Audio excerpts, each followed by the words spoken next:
Sweat Marden ਦੀ ਪੁਸਤਕ ਹੈ ਅਲੌਕਿਕ ਸ਼ਕਤੀਆਂ ਦਾ ਰਹੱਸ।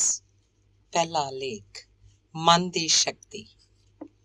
ਮਨੁੱਖੀ ਦਿਮਾਗ ਵਿਚਾਰ ਤਰੰਗਾਂ ਨੂੰ ਪ੍ਰਸਾਰਿਤ ਕਰਨ ਤੇ ਉਹਨਾਂ ਨੂੰ ਗ੍ਰਹਿਣ ਕਰਨ ਦੀ ਸ਼ਕਤੀ ਰੱਖਦਾ ਹੈ।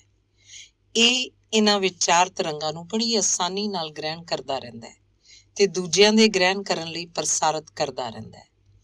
ਤੁਹਾਡਾ ਸੁਚੇਤ ਮਨ ਤੁਹਾਡੀ ਸੋਚ ਦੇ ਅਨੁਸਾਰ ਹੀ ਉਹਨਾਂ ਵਿੱਚੋਂ ਸਕਾਰਾਤਮਕ ਤਰੰਗਾਂ ਨੂੰ ਗ੍ਰਹਿਣ ਕਰਦਾ ਹੈ ਤੇ ਨਕਾਰਾਤਮਕ ਤਰੰਗਾਂ ਨੂੰ ਪਰਿਵਰਤਿਤ ਕਰ ਦਿੰਦਾ ਹੈ। ਇਹ ਪਰਖ ਤੁਹਾਡਾ ਸੁਚੇਤ ਮਨ ਤੁਹਾਡੀ ਤਰਕ ਸ਼ਕਤੀ ਦੇ ਆਧਾਰ ਤੇ ਕਰਦਾ ਹੈ। ਇਹਦੇ ਗ੍ਰਹਿਣ ਤੇ ਪ੍ਰਸਾਰਨ ਦਾ ਅਮਲ ਤੁਹਾਡੀਆਂ ਸਕਾਰਾਤਮਕ ਭਾਵਨਾਵਾਂ ਤੇ ਨਕਾਰਾਤਮਕ ਭਾਵਨਾਵਾਂ ਦੇ ਅਨੁਰੂਪ ਹੁੰਦਾ ਹੈ। ਆਪਣੀਆਂ ਸਕਾਰਾਤਮਕ ਭਾਵਨਾਵਾਂ ਨਾਲ ਵਿਚਾਰ ਤਰੰਗਾਂ ਨੂੰ ਤੀਬਰਤਾ ਦਿੱਤੀ ਜਾ ਸਕਦੀ ਹੈ। ਤੁਹਾਡੇ ਅਚੇਤ ਮਨ ਵੱਲੋਂ ਪ੍ਰਸਾਰਿਤ ਵਿਚਾਰ ਤਰੰਗਾਂ ਹੀ ਇਹਨਾਂ ਨੂੰ ਗ੍ਰਹਿਣ ਕਰਨ ਵਾਲੇ ਦੂਜੇ ਵਿਅਕਤੀ ਕੋਲ ਤੁਹਾਡੀ ਸ਼ਖਸੀਅਤ ਦਾ ਪਟਾਰਾ ਖੋਲ੍ਹ ਦਿੰਦੀਆਂ ਹਨ। ਜੇ ਤੁਸੀਂ ਸਕਾਰਾਤਮਕ ਭਾਵਨਾਵਾਂ ਰੱਖਣ ਵਾਲੇ ਵਿਅਕਤੀ ਹੋ ਤਾਂ ਉਹਨਾਂ ਨੂੰ ਕੇਵਲ ਸਕਾਰਾਤਮਕ ਭਾਵਨਾਵਾਂ ਰੱਖਣ ਵਾਲਾ ਵਿਅਕਤੀ ਹੀ ਗ੍ਰਹਿਣ ਕਰੇਗਾ। ਨਕਾਰਾਤਮਕ ਭਾਵਨਾਵਾਂ ਰੱਖਣ ਵਾਲਾ ਵਿਅਕਤੀ ਉਹਨਾਂ ਨੂੰ ਪਰਿਵਰਤਿਤ ਕਰ ਦੇਗਾ, ਕਿਉਂਕਿ ਉਹਦੀ ਸੋਚ ਤੁਹਾਡੇ ਨਾਲ ਮੇਲ ਨਹੀਂ ਖਾਂਦੀ। ਇਸ ਲਈ ਉਹ ਇਹਨਾਂ ਨੂੰ ਗ੍ਰਹਿਣ ਹੀ ਨਹੀਂ ਕਰ ਸਕਦਾ।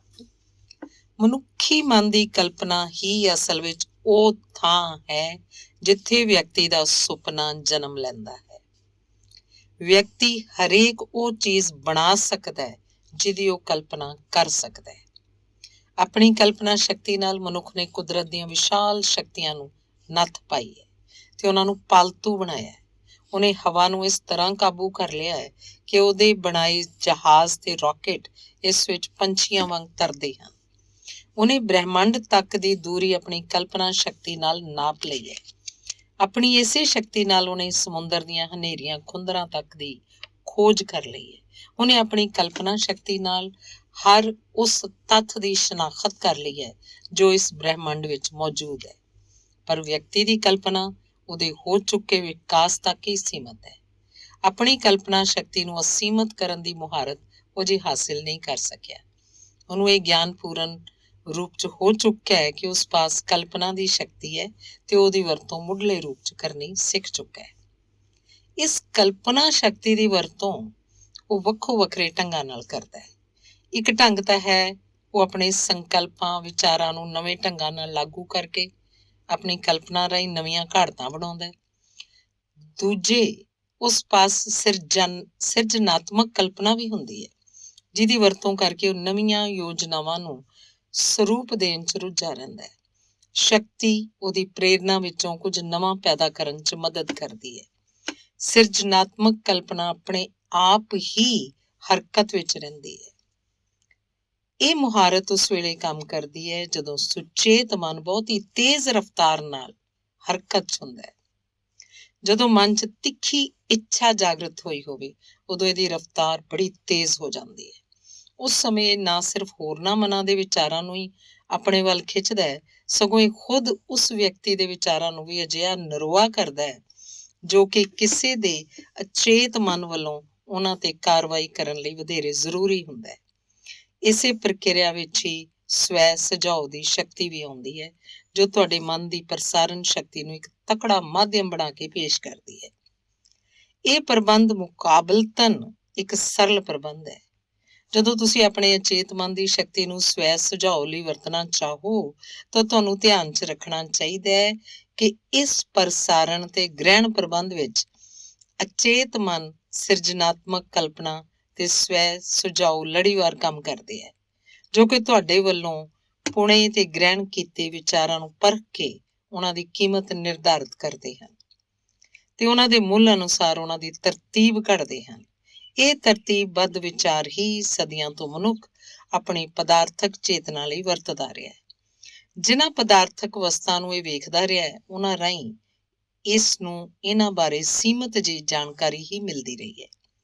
ਮੌਜੂਦਾ ਦੌਰ 'ਚ ਅਸੀਂ ਗਿਆਨ ਦੀ ਉਸ ਮੰਜ਼ਿਲ ਤੇ ਪਹੁੰਚ ਗਏ ਹਾਂ ਜਿੱਥੇ ਸਾਡਾ ਦੂਜਾ ਆਪਾ ਵਧੇਰੇ ਸ਼ਕਤੀਵਾਨ ਹੈ ਉਸ ਬਾਹਰੀ ਆਪੇ ਨਾਲੋਂ, ਜਿਸ ਨੂੰ ਅਸੀਂ ਮਹਿਸੂਸ ਕਰ ਸਕਦੇ ਹਾਂ। ਅਸੀਂ ਇਸ ਆਪੇ ਨੂੰ ਆਤਮਾ ਵੀ ਆਖ ਦਿੰਦੇ ਹਾਂ, ਪਰ ਦਰਅਸਲ ਇਹ ਵਿਅਕਤੀ ਦਾ ਅੰਦਰਲਾ ਸੂਖਮ ਸਰੂਪ ਹੀ ਹੈ ਜੋ ਉਹਦੇ ਬਾਹਰੀ ਸਥੂਲ ਰੂਪ ਨੂੰ ਗਤੀਸ਼ੀਲ ਬਣਾਉਂਦਾ ਹੈ। ਇਹ ਸੂਖਮ ਸਰੂਪ ਉਹਦੇ ਅਰਧ ਚੇਤਨ ਮਨ ਵਿੱਚ ਪਿਆ ਵਿਚਾਰਾਂ ਤੇ ਗਿਆਨ ਦਾ ਭੰਡਾਰ ਹੀ ਉਹਦੇ ਚਰਿੱਤਰ ਦਾ ਨਿਰਮਾਣ ਕਰਦਾ ਹੈ ਤੇ ਇਹ ਚਰਿੱਤਰ ਹੀ ਸੰਸਾਰ 'ਚ ਉਸ ਵਿਅਕਤੀ ਦੀ ਕੀਮਤ ਪਵਾਉਂਦਾ ਹੈ। ਚਰਿੱਤਰ ਨਹੀਂ ਬਦਲਦਾ, ਵਿਚਾਰ ਬਦਲਦੇ ਹਨ, ਪਰ ਚਰਿੱਤਰ ਵਿਕਸਿਤ ਕੀਤਾ ਜਾਂਦਾ ਹੈ। ਤੁਸੀਂ ਆਪਣੇ ਸੁਪਨੇ ਨੂੰ ਸਾਕਾਰ ਕਰਨ ਲਈ ਇਹਦੀ ਤਾਮੀਰ ਸਹੀ ਨੀਂਹ ਤੇ ਕਰਨੀ ਹੁੰਦੀ ਹੈ। ਜੇਕਰ ਤੁਸੀਂ ਆਪਣੇ ਸੁਪਨਿਆਂ ਨੂੰ ਸਹੀ ਨੀਂਹ ਤੇ ਆਧਾਰਿਤ ਨਹੀਂ ਕਰਦੇ ਤਾਂ ਵੇਖਣ ਨੂੰ ਭਾਵੇਂ ਤੁਸੀਂ ਕਾਮਯਾਬ ਜਾਪਦੇ ਹੋ, ਪਰ ਅਸਲ 'ਚ ਤੁਸੀਂ ਖੁਸ਼ ਤੇ ਸੁਖੀ ਨਹੀਂ ਰਹਿ ਸਕਦੇ। ਪੂਰਨ ਕਾਮਯਾਬੀ ਲਈ ਜੋ ਤੁਹਾਨੂੰ ਖੁਸ਼ ਤੇ ਸੁਖੀ ਜੀਵਨ ਦਿੰਦੀ ਹੋਵੇ, ਤੁਹਾਨੂੰ ਆਪਣੇ ਅੰਦਰ ਵਿਸ਼ਵਾਸ ਪੈਦਾ ਕਰਨਾ ਪਏਗਾ। ਤੁਹਾਨੂੰ ਸਵੈ ਵਿਸ਼ਵਾਸ ਪੈਦਾ ਕਰਨਾ ਪਏਗਾ। ਤੁਹਾਨੂੰ ਹਰ ਵੇਲੇ ਇਸ ਤਰ੍ਹਾਂ ਦੀ ਕਵਾਇਦ ਕਰਨੀ ਪਏਗੀ ਜਿਵੇਂ ਕਿ ਤੁਸੀਂ ਬਹੁਤ ਸਾਰੇ ਨਕਾਰਾਤਮਕ ਦਬਾਵਾਂ ਨਾਲ ਜੂਝ ਰਹੇ ਹੋ। ਲੋਕ ਤੁਹਾਡੀ ਨੁਕਤਾਚੀਨੀ ਕਰ ਰਹੇ ਹਨ ਤੇ ਤੁਹਾਨੂੰ ਕਾਮਯਾਬ ਹੋਣ ਤੋਂ ਰੋਕ ਰਹੇ ਹਨ, ਪਰ ਤੁਸੀਂ ਆਪਣੇ ਅੰਦਰ ਦ੍ਰਿੜ ਨਿਸ਼ਚਾ ਪੈਦਾ ਕਰਕੇ ਉਹਨਾਂ ਦੀ ਹਰ ਰੁਕਾਵਟ ਨੂੰ ਤੋੜਦੇ ਅਗਾਂਹ ਵੱਧਦੇ ਜਾ ਰਹੇ ਹੋ। ਜਦੋਂ ਤੁਸੀਂ ਬਾਰ-ਬਾਰ ਆਪਣੇ ਮਨ 'ਚ ਆਪਣੇ ਪ੍ਰਤੀ ਵਿਸ਼ਵਾਸ ਦੀ ਗੱਲ ਦੁਹਰਾਉਂਦੇ ਰਹੋਗੇ ਤਾਂ ਤੁਹਾਡੇ ਅੰਦਰ ਆਤਮ ਵਿਸ਼ਵਾਸ ਹੋਰ ਵੱਧ ਤੋਂ ਵੱਧ ਤਕੜਾ ਹੁੰਦਾ ਜਾਏਗਾ। ਜੇਕਰ ਤੁਹਾਡੇ ਆਪਣੇ ਵਿੱਚ ਹੀ ਇਹ ਵਿਸ਼ਵਾਸ ਨਹੀਂ ਕਿ ਤੁਸੀਂ ਕੁਝ ਕਰਨ ਦੇ ਸਮਰੱਥ ਹੋ, ਤਾਂ ਫਿਰ ਹੋਰ ਕੌਣ ਹੋ ਸਕਦਾ ਹੈ? ਜਿਹੜਾ ਤੁਹਾਡੇ ਮਨ 'ਚ ਇਹ ਵਿਸ਼ਵਾਸ ਪੈਦਾ ਕਰੇਗਾ, ਤੁਸੀਂ ਦੂਜਿਆਂ ਉੱਤੇ ਵੀ ਤਾਂ ਵਿਸ਼ਵਾਸ ਕਰ ਸਕੋਗੇ। ਜੇਕਰ ਤੁਹਾਨੂੰ ਆਪਣੇ ਆਪ ਤੇ ਵਿਸ਼ਵਾਸ ਹੈ, ਤੁਹਾਨੂੰ ਆਪਣੇ ਚਰਿੱਤਰ ਵਿੱਚ ਉਹ ਚੀਜ਼ਾਂ ਖਾਰਜ ਕਰਨੀਆਂ ਪੈਣਗੀਆਂ ਜਿਹੜੀਆਂ ਤੁਹਾਡੀ ਕਾਮਯਾਬੀ ਦੇ ਰਾਹ 'ਚ ਅੜਿੱਕਾ ਬਣ ਸਕਦੀਆਂ। ਇਸ ਤਰ੍ਹਾਂ ਦਾ ਨਕਾਰਾਤਮਕ ਰਵੱਈਆ ਤੁਹਾਨੂੰ ਤੁਰੰਤ ਛੱਡ ਦੇਣਾ ਚਾਹੀਦਾ ਹੈ। ਆਪਣੇ ਚਰਿੱਤਰ ਵਿੱਚੋਂ ਇਹਨਾਂ ਨਾ ਪੱਖੀ ਚੀਜ਼ਾਂ ਨੂੰ ਕੱਢਣ ਲਈ ਤੁਹਾਨੂੰ ਉਹਨਾਂ ਅਵਸਥਾ ਦੀ ਸੂਚੀ ਬਣਾਉਣੀ ਪਏਗੀ ਜੋ ਤੁਹਾਨੂੰ ਆਪਣੇ ਵਿੱਚ ਗਲਤ ਲੱਗਦੀਆਂ ਹਨ। ਤੁਹਾਨੂੰ ਉਹਨਾਂ ਚੀਜ਼ਾਂ ਦੀ ਵੀ ਸੂਚੀ ਬਣਾਉਣੀ ਪਏਗੀ ਜੋ ਤੁਹਾਨੂੰ ਕਾਮਯਾਬ ਲੋਕਾਂ ਵਿੱਚ ਆਪਣੇ ਤੋਂ ਵੱਧ ਲੱਗਦੀਆਂ ਹਨ।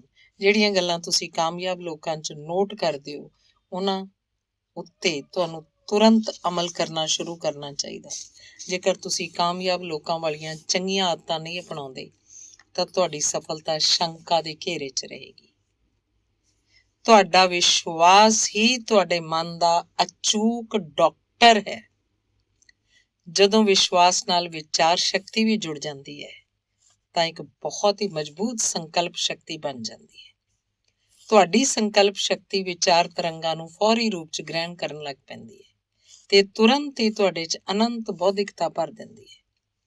ਜਦੋਂ ਤੁਸੀਂ ਪੂਰਨ ਸ਼ਰਧਾ ਤੇ ਵਿਸ਼ਵਾਸ ਨਾਲ ਪ੍ਰਾਰਥਨਾ ਕਰਦੇ ਹੋ, ਉਦੋਂ ਵੀ ਤੁਹਾਡੇ ਅੰਦਰ ਇਹੋ ਪਰਿਵਰਤਨ ਹੁੰਦਾ ਹੈ। ਤੁਹਾਨੂੰ ਅਲੌਕਿਕ ਦੇ ਦਰਸ਼ਨ ਹੋ ਜਾਂਦੇ ਆ ਜੋ ਤੁਹਾਨੂੰ ਇੱਕ ਕਿਸਮ ਦੀ ਪ੍ਰਾਲੌਕਿਕ ਅਨੁਭੂਤੀ ਦਿੰਦਾ ਹੈ।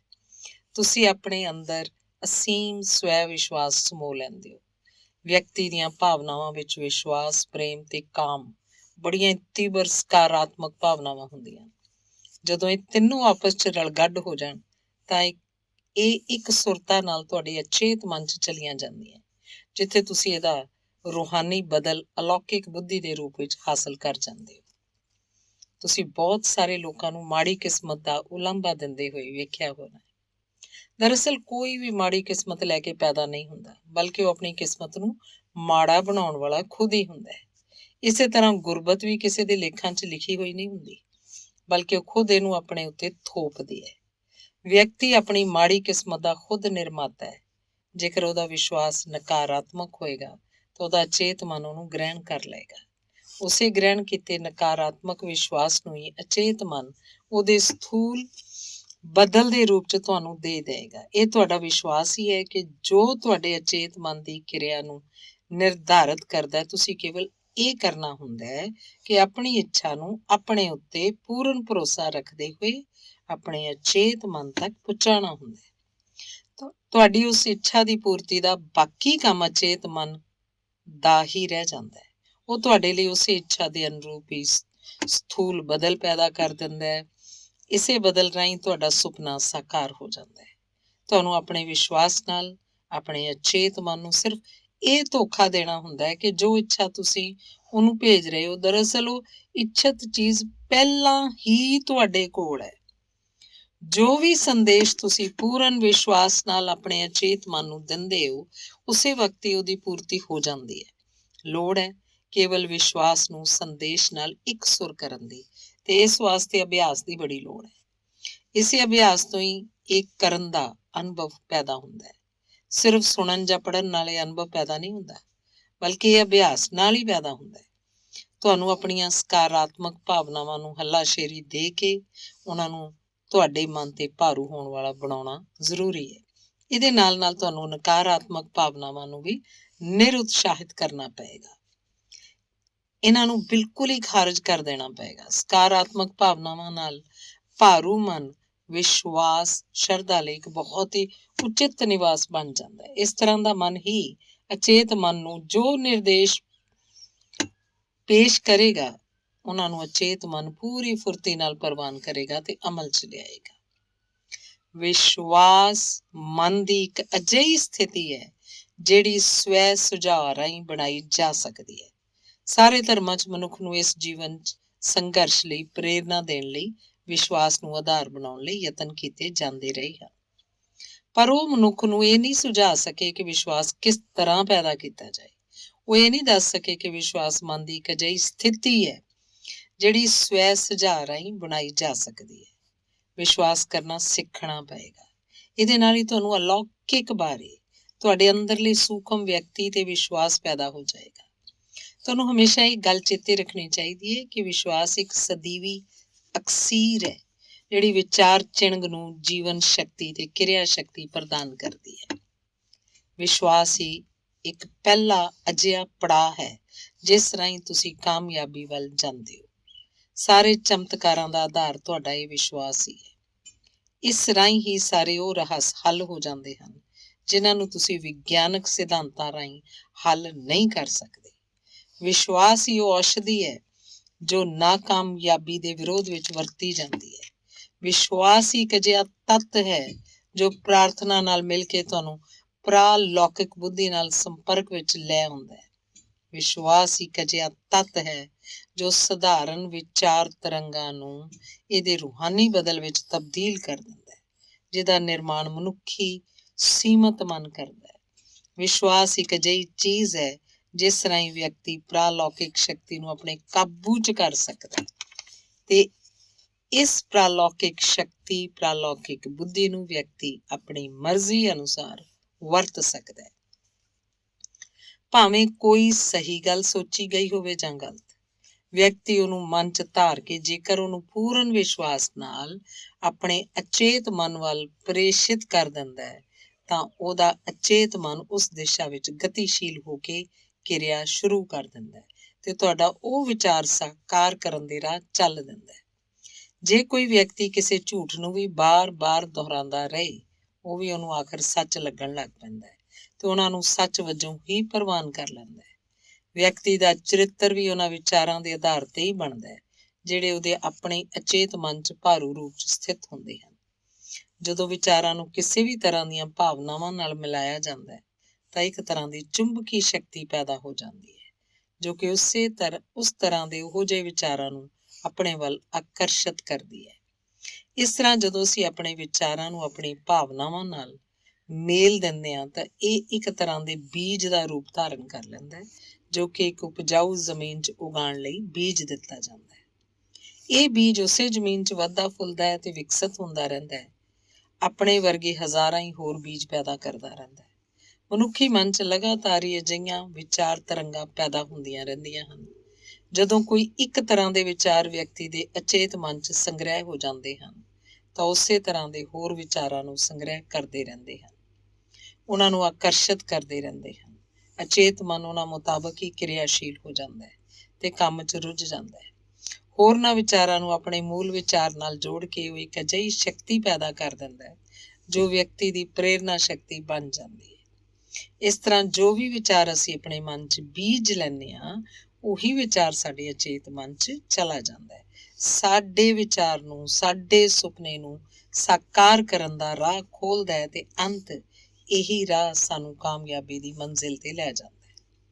ਆਪਣੇ ਵਿਚਾਰ ਨੂੰ ਆਪਣੇ ਮਨ 'ਚ ਬੀਜਣ ਤੋਂ ਪਹਿਲਾਂ ਜ਼ਰੂਰੀ ਹੋ ਜਾਂਦਾ ਹੈ ਕਿ ਤੁਸੀਂ ਆਪਣੇ ਆਲੇ ਦੁਆਲੇ ਵਿੱਚੋਂ ਨਿਰਉਤਸ਼ਾਹ ਕਰਨ ਵਾਲੇ ਤੱਤਾਂ ਨੂੰ ਪੂਰੀ ਤਰ੍ਹਾਂ ਨਕਾਰ ਦਿਓ, ਨਖੇੜ ਦਿਓ ਤਾਂ ਕਿ ਇਹ ਤੁਹਾਡੇ ਉੱਤੇ ਨਕਾਰਾਤਮਕ ਅਸਰ ਨਾ ਪਾ ਸਕਣ।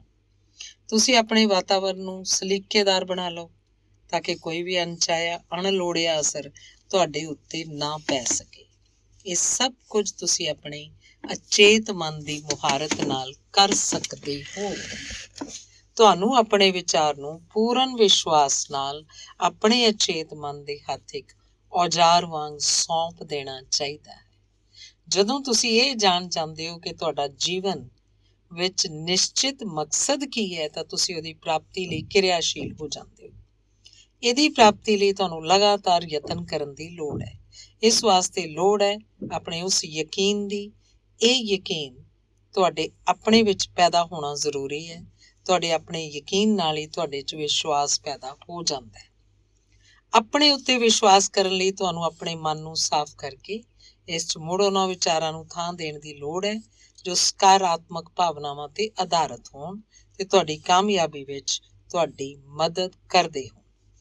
ਇਸ ਵਾਸਤੇ ਤੁਹਾਨੂੰ ਆਪਣੇ ਮਨ ਨੂੰ ਸਹੀ ਵਿਚਾਰਾਂ ਦੀ ਖੁਰਾਕ ਦੇਣੀ ਪਏਗੀ। ਜਦੋਂ ਤੁਹਾਡੀ ਇਹ ਸਿਹਤਮੰਦ ਖੁਰਾਕ ਤੁਹਾਡੇ ਮਨ ਦੀ ਸ਼ਕਤੀ ਬਣ ਜਾਂਦੀ ਹੈ, ਉਦੋਂ ਤੁਸੀਂ ਬਿਨਾਂ ਕਿਸੇ ਦੀ ਮਦਦ ਦੇ ਇਕੱਲੇ ਵੀ ਖੜੇ ਹੋ ਸਕਦੇ ਹੋ। ਇਸ ਸਾਰੇ ਕੁਝ ਵਾਸਤੇ ਤੁਹਾਨੂੰ ਆਤਮ ਵਿਸ਼ਵਾਸ ਦੀ ਲੋੜ ਪੈਂਦੀ ਹੈ। ਜਦੋਂ ਤੁਹਾਨੂੰ ਆਪਣੇ ਤੇ ਇਹ ਯਕੀਨ ਵੱਝ ਜਾਂਦਾ ਹੈ ਕਿ ਤੁਸੀਂ ਉਹ ਕੁਝ ਕਰਨ ਦੀ ਕਾਬਲੀਅਤ ਰੱਖਦੇ ਹੋ ਜੋ ਤੁਹਾਡਾ ਸੁਪਨਾ ਹੈ, ਤਾਂ ਤੁਹਾਡੇ ਵਿੱਚ ਉਸ ਕੰਮ ਬਾਰੇ ਵਿਸ਼ਵਾਸ ਪੈਦਾ ਹੋ ਜਾਂਦਾ ਹੈ। ਖੁਦ ਇਹ ਮੰਗ ਕਰਨ ਲੱਗ ਪੈਂਦਾ ਹੈ ਕਿ ਆਪਣੇ ਸੁਪਨੇ, ਆਪਣੇ ਟੀਚੇ, ਆਪਣੇ ਲਕਸ਼ ਦੀ ਪ੍ਰਾਪਤੀ ਲਈ ਤੁਹਾਨੂੰ ਲਗਾਤਾਰ ਅਣਥੱਕ ਢੰਗਾਂ ਨਾਲ ਆਪਣੇ ਸੁਪਨੇ ਦੀ ਪੂਰਤੀ ਦੇ ਰਾਹ ਪੈ ਜਾਣਾ ਚਾਹੀਦਾ ਹੈ। ਆਪਣਾ ਲਕਸ਼ ਪ੍ਰਾਪਤ ਕਰਨ ਵੱਲ ਅਗਰਸਰ ਹੋ ਜਾਣਾ ਚਾਹੀਦਾ ਹੈ ਅਤੇ ਪੂਰੀ ਤਨਦੇਹੀ ਨਾਲ ਆਪਣੇ ਕਾਰਜ ਵਿੱਚ ਜੁਟ ਜਾਣਾ ਚਾਹੀਦਾ ਹੈ। ਜਦੋਂ ਤੁਹਾਨੂੰ ਇਹ ਯਕੀਨ ਵੱਧ ਜਾਂਦਾ ਹੈ ਕਿ ਤੁਸੀਂ ਆਪਣੇ ਸੁਪਨੇ ਦੀ ਪੂਰਤੀ ਲਈ ਸਮਰੱਥ ਸਾਧਨ ਬਣ ਗਏ ਹੋ, ਤਾਂ ਤੁਸੀਂ ਆਪਣੇ ਵਿਚਾਰਾਂ ਦੇ ਅਨੁਰੂਪ ਹੀ ਆਪਣੀ ਜਿਸਮਾਨੀ ਕਿਰਿਆ ਸ਼ੁਰੂ ਕਰ ਦਿੰਦੇ ਹੋ, ਜੋ ਤੁਹਾਡੇ ਲਈ ਬਾਹਰੀ ਰੂਪ ਵਿੱਚ ਉਹੋ ਜਿਹਾ ਸਾਕਾਰ ਸੁਪਨਾ ਚਿਤਵ ਦਿੰਦੀ ਹੈ ਅਤੇ ਇਹ ਸਾਕਾਰ ਸੁਪਨਾ ਤੁਹਾਡੇ ਲਈ ਪਦਾਰਥਕ ਯਥਾਰਥ ਬਣ ਕੇ ਸਾਹਮਣੇ ਆ ਜਾਂਦਾ ਹੈ। ਇਸ ਲਈ ਯੋਗ ਮੁਦਰਾ ਵਿੱਚ ਤੁਹਾਨੂੰ ਰੋਜ਼ਾਨਾ 15 ਮਿੰਟ ਲਈ ਆਪਣੇ ਮਨ ਨੂੰ ਇਸ ਗੱਲ 'ਤੇ ਟਿਕਾਉਣਾ ਪੈਂਦਾ ਹੈ ਕਿ ਤੁਸੀਂ ਕੀ ਚਾਹੁੰਦੇ ਹੋ। ਤੁਹਾਡੇ ਵਿਚਾਰ 'ਚ ਤੁਹਾਡਾ ਸੁਪਨਾ ਸਾਕਾਰ ਹੋ ਕੇ ਕਿੰਝ ਦਾ ਹੋਏਗਾ। ਤੁਹਾਨੂੰ ਆਪਣੇ ਮਨ 'ਚ ਉਸ ਸੁਪਨੇ ਦੀ ਸਿਰਜਣਾਤਮਕ ਸਹੀ ਮੂਰਤ ਚਿੱਤਰਨੀ ਪੈਂਦੀ ਹੈ। ਮਨ ਦੀ ਸ਼ਕਤੀ ਤੁਹਾਨੂੰ ਇਹ ਪ੍ਰਤੱਖ ਰੂਪ 'ਚ ਦਰਸਾ ਦਿੰਦੀ ਹੈ ਕਿ ਸਵੈ ਸੁਝਾਅ ਰਾਹੀਂ ਤੁਸੀਂ ਜਿਸ ਤਰ੍ਹਾਂ ਦੀ ਪਕੜ ਆਪਣੇ ਮਨ 'ਤੇ ਰੱਖੀ ਹੋਈ ਹੈ, ਉਹ ਹਰ ਹਾਲਤ ਵਿੱਚ ਉਸ ਮੂਰਤ ਨੂੰ ਕਿਸੇ ਵੀ ਅਭਿਆਸ ਸਾਧਨ ਰਾਹੀਂ ਪ੍ਰਾਪਤ ਕਰਨ ਲਈ ਤੁਹਾਨੂੰ ਕੁਰੇਦੇਗੀ ਅਤੇ ਉਸੇ ਮੂਰਤ ਵਿੱਚ ਵਿਸ਼ਵਾਸ ਪੈਦਾ ਹੁੰਦਾ ਰਹੇਗਾ। ਜਦੋਂ ਤੁਸੀਂ ਇੱਕ ਵਾਰੀ ਆਪਣੇ ਮੁੱਖ ਉਦੇਸ਼ 'ਤੇ ਨਜ਼ਰ ਗੱਡ ਲਈ, ਤਾਂ ਤੁਸੀਂ ਉਹਦੀ ਪੂਰਤੀ ਦੇ ਸਾਰੇ ਸਾਧਨਾਂ ਦੀ ਚੋਣ ਬਾਖੂਬੀ ਕਰਨ ਦੇ ਯੋਗ ਹੋ ਜਾਓਗੇ ਅਤੇ ਤੁਹਾਡੇ ਅੰਦਰ ਇਸ ਤਰ੍ਹਾਂ ਦਾ ਆਤਮ ਬਲ ਪੈਦਾ ਹੋ ਜਾਏਗਾ ਕਿ ਤੁਸੀਂ ਉਹਦੀ ਪ੍ਰਾਪਤੀ ਤੋਂ ਪਹਿਲਾਂ ਕਿਧਰੇ ਵੀ ਨਹੀਂ ਰੁਕੋਗੇ। ਤੁਹਾਡੀ ਥੋੜ੍ਹੀ ਜਿੰਨੀ ਢਿੱਲ ਵੀ ਤੁਹਾਨੂੰ ਬੇਚੈਨ ਕਰਕੇ ਦੁੱਗਣੇ ਜੋਸ਼ ਨਾਲ ਉਹਦੀ ਪ੍ਰਾਪਤੀ ਦੀ ਧੁਨ 'ਚ ਲਾ ਰੱਖੇਗੀ। ਇਸ ਤਰ੍ਹਾਂ ਦੀ ਸਥਿਤੀ ਉਦੋਂ ਬਣਦੀ ਹੈ ਜਦੋਂ ਤੁਹਾਨੂੰ ਆਪਣੇ ਉੱਤੇ ਵਿਸ਼ਵਾਸ ਪੈਦਾ ਹੋ ਜਾਂਦਾ ਹੈ। ਇਹ ਵਿਸ਼ਵਾਸ ਤੁਹਾਡੇ 'ਚ ਇਸ ਕਾਰਨ ਵੀ ਪੈਦਾ ਹੋ ਜਾਂਦਾ ਹੈ ਕਿਉਂਕਿ ਤੁਹਾਨੂੰ ਇਹ ਸਪਸ਼ਟ ਗਿਆਨ ਹੋ ਜਾਂਦਾ ਹੈ ਕਿ ਜੋ ਕੁਝ ਵੀ ਤੁਸੀਂ ਪ੍ਰਾਪਤ ਕਰਨ ਜਾ ਰਹੇ ਹੋ, ਉਦੋਂ ਤੱਕ ਚਿਰਜੀਵੀ ਨਹੀਂ ਹੋ ਸਕਦਾ ਜਦੋਂ ਤੱਕ ਕਿ ਤੁਹਾਡੇ ਸੁਪਨੇ ਦੀ ਬੁਨਿਆਦ ਸੱਚ ਤੇ ਨਿਆਂ 'ਤੇ ਆਧਾਰਿਤ ਨਹੀਂ ਹੈ। ਜਦੋਂ ਤੁਹਾਨੂੰ ਆਪਣੇ ਸੁਪਨੇ ਦੇ ਸੱਚ ਤੇ ਨਿਆਂ ਪੂਰਨ ਹੋਣ ਦਾ ਯਕੀਨ ਹੋ ਜਾਂਦਾ ਹੈ, ਤਾਂ ਕੁਦਰਤੀ ਤੌਰ 'ਤੇ ਤੁਸੀਂ ਕੁਝ ਵੀ ਅਜਿਹਾ ਨਹੀਂ ਕਰ ਸਕਦੇ ਜੋ ਉਹਨਾਂ ਲੋਕਾਂ ਨੂੰ ਨੁਕਸਾਨ ਪਹੁੰਚਾਉਂਦਾ ਹੋਵੇ ਜਿਨ੍ਹਾਂ 'ਤੇ ਇਹਦਾ ਅਸਰ ਪੈ ਜਾਂਦਾ ਹੈ। ਜਦੋਂ ਤੁਹਾਡਾ ਸੁਪਨਾ ਕਿਸੇ ਉੱਤੇ ਵੀ ਕੋਈ ਮਾੜਾ ਅਸਰ ਪਾਉਣ ਵਾਲਾ ਨਹੀਂ ਹੁੰਦਾ, ਤਾਂ ਕੁਦਰਤੀ ਤੌਰ 'ਤੇ ਬਾਕੀ ਸਾਰੇ ਲੋਕ ਵੀ ਤੁਹਾਡੇ ਹੱਕ 'ਚ ਤੁਹਾਡੇ ਨਾਲ ਜੁੜ ਜਾਂਦੇ ਹਨ। ਜਦੋਂ ਤੁਹਾਡੀ ਆਪਣੀ ਇੱਛਾ ਕਿਸੇ ਲਈ ਸੇਵਾ ਭਾਵਨਾ ਦੀ ਹੋਵੇ, ਤਾਂ ਦੂਜਾ ਵੀ ਤੁਹਾਡੇ ਉਹਨਾਂ ਮਨੋਭਾਵਾਂ ਨੂੰ ਗ੍ਰਹਿਣ ਕਰਕੇ ਮੱਲੋ ਮੱਲੀ ਤੁਹਾਡੇ ਪ੍ਰਤੀ ਸੇਵਾ ਭਾਵਨਾ ਦੇ ਭਾਵ ਪੈਦਾ ਕਰਕੇ ਪੂਰਨ ਸਹਿਯੋਗ ਲਈ ਤੁਹਾਡੇ ਨਾਲ ਜੁੜ ਜਾਂਦਾ ਹੈ। ਤੁਹਾਡੇ ਵਿਚਾਰ ਤੇ ਭਾਵ ਤਰੰਗਾਂ ਰਾਹੀਂ ਦੂਜੇ ਦੇ ਮਨ ਤੀਕ ਪਹੁੰਚ ਕਰ ਜਾਂਦੇ ਹਨ, ਜਿਸ ਨਾਲ ਦੂਜੇ ਵਿੱਚੋਂ ਵੀ ਤੁਹਾਨੂੰ ਉਸ ਤਰ੍ਹਾਂ ਦੇ ਭਾਵ ਪੈਦਾ ਹੋਏ ਮਿਲਣਗੇ ਜਿਸ ਤਰ੍ਹਾਂ ਦੇ ਤੁਹਾਡੇ ਅੰਦਰ ਉਸ ਦੂਜੇ ਪ੍ਰਤੀ ਹਨ।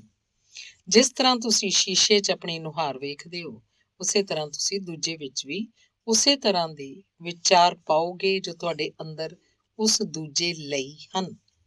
ਇਸ ਲਈ ਤੁਹਾਨੂੰ ਨਫ਼ਰਤ, ਈਰਖਾ, ਖੁਦਗਰਜ਼ੀ, ਸਨਕੀਪੁਣੇ ਵਰਗੀਆਂ ਸਾਰੀਆਂ ਬੁਰਾਈਆਂ ਆਪਣੇ ਵਿੱਚੋਂ ਕੱਢ ਦੇਣੀਆਂ ਚਾਹੀਦੀਆਂ ਹਨ, ਕਿਉਂਕਿ ਇਹਨਾਂ ਦੇ ਹੁੰਦਿਆਂ ਤੁਸੀਂ ਦੂਜੇ ਪਾਸੋਂ ਕਦੀ ਵੀ ਸਹਿਯੋਗ ਪ੍ਰਾਪਤ ਨਹੀਂ ਕਰ ਸਕਦੇ ਅਤੇ ਆਪਣੇ ਤੌਰ 'ਤੇ ਇਕੱਲੇ ਖੜੇ ਹੋ ਸਕਣ ਦਾ ਯਕੀਨ ਵੀ ਤੁਹਾਡੇ 'ਚ ਪੈਦਾ ਨਹੀਂ ਹੋ ਸਕਦਾ।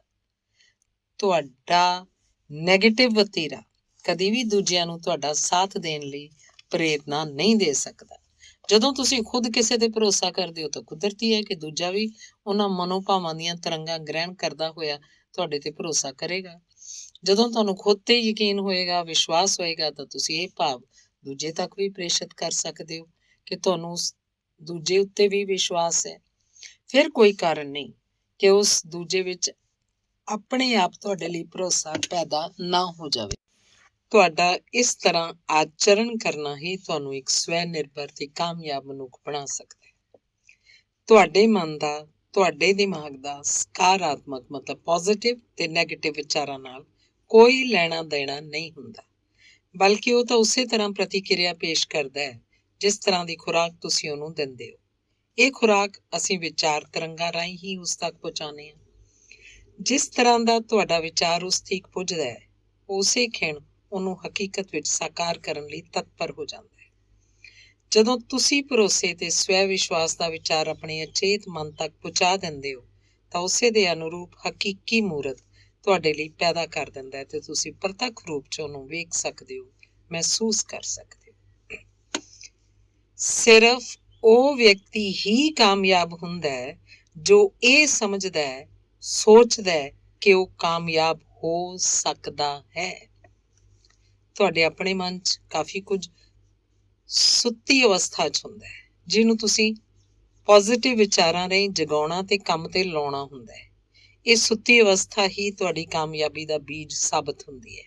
ਲੋੜ ਹੁੰਦੀ ਹੈ ਇਸ ਕਾਮਯਾਬੀ ਦੇ ਬੀਜ ਨੂੰ ਸਹੀ ਢੰਗ ਨਾਲ ਪੁੰਗਾਰਨ ਦੀ ਤੇ ਸਹੀ ਤਰ੍ਹਾਂ ਦੀ ਮਿੱਟੀ 'ਚ ਪੈਦਾ ਕਰਨ ਦੀ। ਤੁਹਾਡੇ ਆਪਣੇ ਵਿਚਾਰ ਹੀ ਹਨ ਜੋ ਤੁਹਾਡੀ ਕਾਰਜ ਸ਼ਕਤੀ ਦਾ ਸੰਚਾਲਨ ਕਰਦੇ ਹਨ। ਇਹਨੂੰ ਸਹੀ ਮਿੱਟੀ ਤੇ ਪਾਣੀ ਦੀ ਖੁਰਾਕ ਦਿੰਦੇ ਹਨ, ਜਿਸ ਨਾਲ ਇਹ ਬੀਜ ਤੁਹਾਡੀ ਕਾਮਯਾਬੀ ਦਾ ਮਨਮੋਹਕ ਫੁੱਲਦਾਰ ਪੌਦਾ ਬਣ ਕੇ ਖਿੜਦਾ ਹੈ। ਦਰਅਸਲ ਪ੍ਰੇਮ ਹੀ ਉਹ ਔਸ਼ਧੀ ਹੈ ਜਿਹੜੀ ਤੁਹਾਡੇ ਵਿੱਚ ਅਸੀਮ ਵਿਸ਼ਵਾਸ ਪੈਦਾ ਕਰਦੀ ਹੈ। ਪ੍ਰੇਮ ਨਾਲੋਂ ਪ੍ਰਬਲ ਕੋਈ ਹੋਰ ਭਾਵਨਾ ਨਹੀਂ ਹੁੰਦੀ, ਕਿਉਂਕਿ ਇਹ ਬੇਲਾਗ ਤੇ ਨਿਸ਼ਕਪਟ ਹੁੰਦਾ ਹੈ। ਇਹ ਤੁਹਾਡੇ ਅੰਦਰ ਇਸ ਤਰ੍ਹਾਂ ਦਾ ਆਤਮ ਬਲ ਪੈਦਾ ਕਰ ਦਿੰਦਾ ਹੈ ਕਿ ਤੁਸੀਂ ਜਿਸ ਚੀਜ਼ ਨੂੰ ਪਿਆਰ ਕਰਦੇ ਹੋ ਮੂਰਤ ਰੂਪ 'ਚ ਸਾਕਾਰ ਹੋ ਕੇ ਤੁਹਾਡੇ ਸਾਹਮਣੇ ਪਦਾਰਥਕ ਯਥਾਰਥ ਦੇ ਰੂਪ 'ਚ ਆ ਖੜੀ ਹੁੰਦੀ ਹੈ। ਜੋ ਵੀ ਚਮਤਕਾਰ ਤੁਸੀਂ ਮਹਾਂਪੁਰਸ਼ਾਂ ਵੱਲੋਂ ਕੀਤੇ ਵੇਖਦੇ ਹੋ, ਉਹ ਸਭ ਤੁਹਾਡੇ ਉਹਨਾਂ ਪ੍ਰਤੀ ਵਿਸ਼ਵਾਸ ਤੇ ਸ਼ਰਧਾ ਦਾ ਹੀ ਪਦਾਰਥਕ ਯਥਾਰਥ ਦੇ ਰੂਪ 'ਚ ਮੂਰਤੀਮਾਨ ਹੋਣਾ ਹੈ। ਇਹ ਆਪਣੇ ਟੀਚੇ ਪ੍ਰਤੀ ਵਿਸ਼ਵਾਸ ਤੇ ਸ਼ਰਧਾ ਹੀ ਹੈ ਜੋ ਵਿਅਕਤੀ ਨੂੰ ਕਿਸੇ ਦੌਰ ਦਾ ਮਹਾਂਸ਼ਕਤੀਮਾਨ ਵਿਅਕਤੀ ਬਣਾ ਦਿੰਦੀ ਹੈ। ਵਿਅਕਤੀ ਕੋਲ ਭਾਵੇਂ ਕੁਝ ਵੀ ਨਾ ਹੋਵੇ, ਪਰ ਜੇਕਰ ਉਸ ਪਾਸ ਪ੍ਰਬਲ ਇੱਛਾ ਸ਼ਕਤੀ ਹੈ ਤਾਂ ਉਸ ਜਿੰਨਾ ਸ਼ਕਤੀਸ਼ਾਲੀ ਹੋਰ ਕੋਈ ਨਹੀਂ ਹੋ ਸਕਦਾ। ਇਹ ਸ਼ਕਤੀ ਵੀ ਵਿਸ਼ਵਾਸ ਕਰਨ, ਯਕੀਨ ਕਰਨ ਦੇ ਸਿਧਾਂਤ ਤੇ ਹੀ ਆਧਾਰਿਤ ਹੈ। ਇਹ ਇੱਛਾ ਸ਼ਕਤੀ ਤੇ ਵਿਸ਼ਵਾਸ ਦੀ ਭਾਵਨਾ ਹੀ ਹੈ ਜੋ ਲੱਖਾਂ ਲੋਕਾਂ ਨੂੰ ਆਪਣੇ ਮਗਰ ਲਾਉਣ ਦੀ ਸਮਰੱਥਾ ਰੱਖਦੀ ਹੈ। ਜੇਕਰ ਖੁਦ ਤੁਹਾਡੇ ਅੰਦਰ ਪ੍ਰਬਲ ਵਿਸ਼ਵਾਸ ਹੈ ਤਾਂ ਕੋਈ ਕਾਰਨ ਨਹੀਂ ਕਿ ਲੱਖਾਂ ਲੋਕ ਤੁਹਾਡੇ ਤੇ ਵਿਸ਼ਵਾਸ ਕਰਨ ਲੱਗ ਪੈਣ, ਤੁਹਾਨੂੰ ਸਨੇਹ ਕਰਨ ਲੱਗ ਪੈਣ, ਤੁਹਾਡੇ ਇੱਕ ਇਸ਼ਾਰੇ ਤੇ ਆਪਣਾ ਜੀਵਨ ਨਿਛਾਵਰ ਕਰਨ ਲਈ ਤਿਆਰ ਹੋ ਜਾਣ। ਸਨੇਹ ਖਰੀਦਿਆ ਨਹੀਂ ਜਾਂਦਾ, ਬਲਕਿ ਉਹ ਖੁਦ ਨੂੰ ਅਰਪਿਤ ਕਰਦਾ ਹੈ।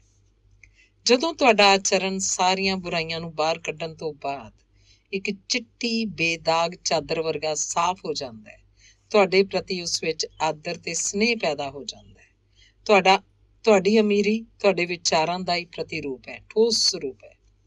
ਜਿਸ ਦੇ ਵਿਚਾਰ ਅਮੀਰ ਹਨ, ਨਿਰਛਲ ਹਨ, ਉਹਨੂੰ ਸੰਸਾਰਕ ਰੂਪ 'ਚ ਅਮੀਰ ਹੋਣ ਤੋਂ ਕੋਈ ਵੀ ਚੀਜ਼ ਨਹੀਂ ਰੋਕ ਸਕਦੀ। ਉਹਦੇ ਰਾਹ 'ਚ ਕੋਈ ਵੀ ਅਜਿਹਾ ਅੜਿੱਕਾ ਨਹੀਂ ਆ ਸਕਦਾ ਜੋ ਉਹਨੂੰ ਕਾਮਯਾਬੀ ਦੇ ਰਾਹ ਜਾਣ ਤੋਂ ਰੋਕ ਸਕੇ। ਤੁਹਾਨੂੰ ਸਵੈ ਸੁਝਾਅ ਰਾਹੀਂ ਆਤਮ ਵਿਸ਼ਵਾਸ ਨਾਲ ਆਪਣੇ ਵਿੱਚ ਇਹ ਯਕੀਨ ਪੈਦਾ ਕਰਨਾ ਪੈਂਦਾ ਹੈ ਕਿ ਤੁਸੀਂ ਕਾਮਯਾਬ ਤਾਂ ਹੋ ਹੀ ਚੁੱਕੇ ਹੋ, ਤੁਸੀਂ ਆਪਣਾ ਸੁਪਨਾ ਪੂਰਨ ਰੂਪ 'ਚ ਸਾਕਾਰ ਕਰ ਚੁੱਕੇ ਹੋ।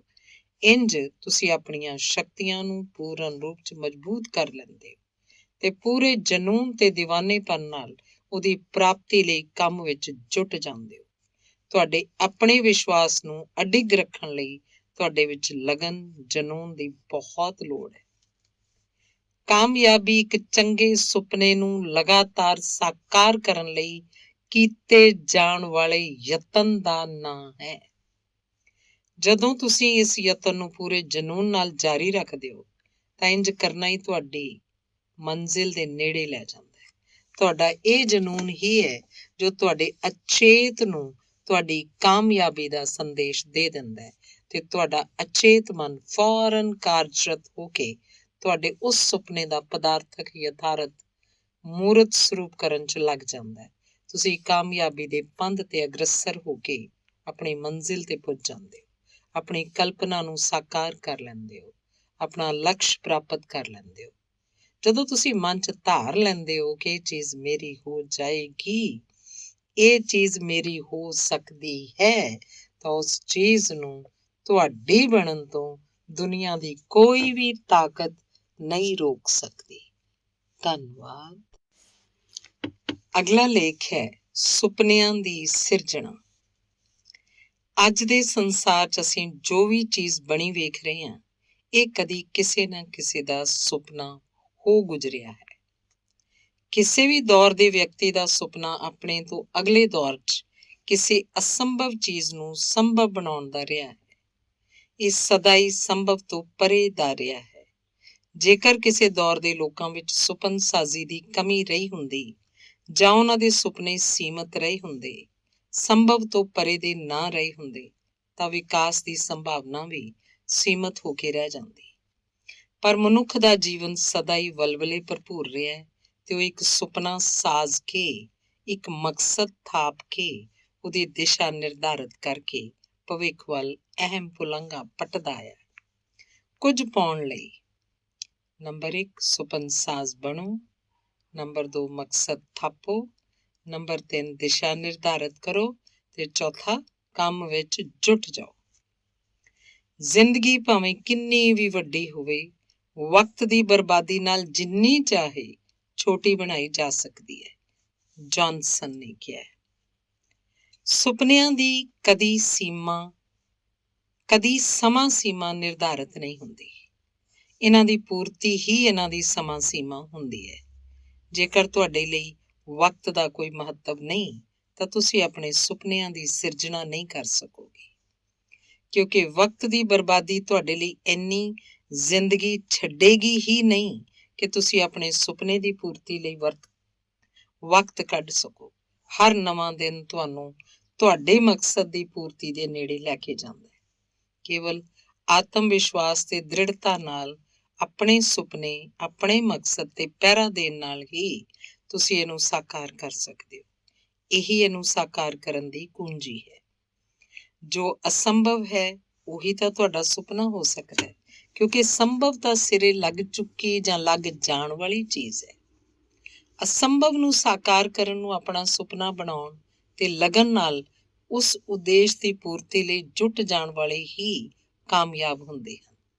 ਜਦੋਂ ਜਾਗੋ ਉਦੋਂ ਸਵੇਰਾ। ਅਹਿਸਾਸ ਰੱਖੋ, ਜ਼ਿੰਦਗੀ ਬਹੁਤ ਨਹੀਂ ਪਈ ਹੈ। ਸੁਪਨੇ ਦੀ ਪੂਰਤੀ ਦੀ ਕੋਈ ਸਮਾਂ ਸੀਮਾ ਨਹੀਂ। ਵਕਤ ਦੀ ਕੀਮਤ ਸਮਝੋ, ਵਕਤ ਬਰਬਾਦ ਨਾ ਕਰੋ। ਮਕਸਦ ਦੀ ਪੂਰਤੀ ਨੂੰ ਟੀਚਾ ਬਣਾਓ। ਆਪਣੇ ਸੁਪਨੇ ਤੇ ਪਹਿਰਾ ਦਿਓ। ਲਗਨ ਨਾਲ ਜੁਟ ਜਾਓ। ਜਦੋਂ ਜਾਗੋ ਉਦੋਂ ਸਵੇਰਾ।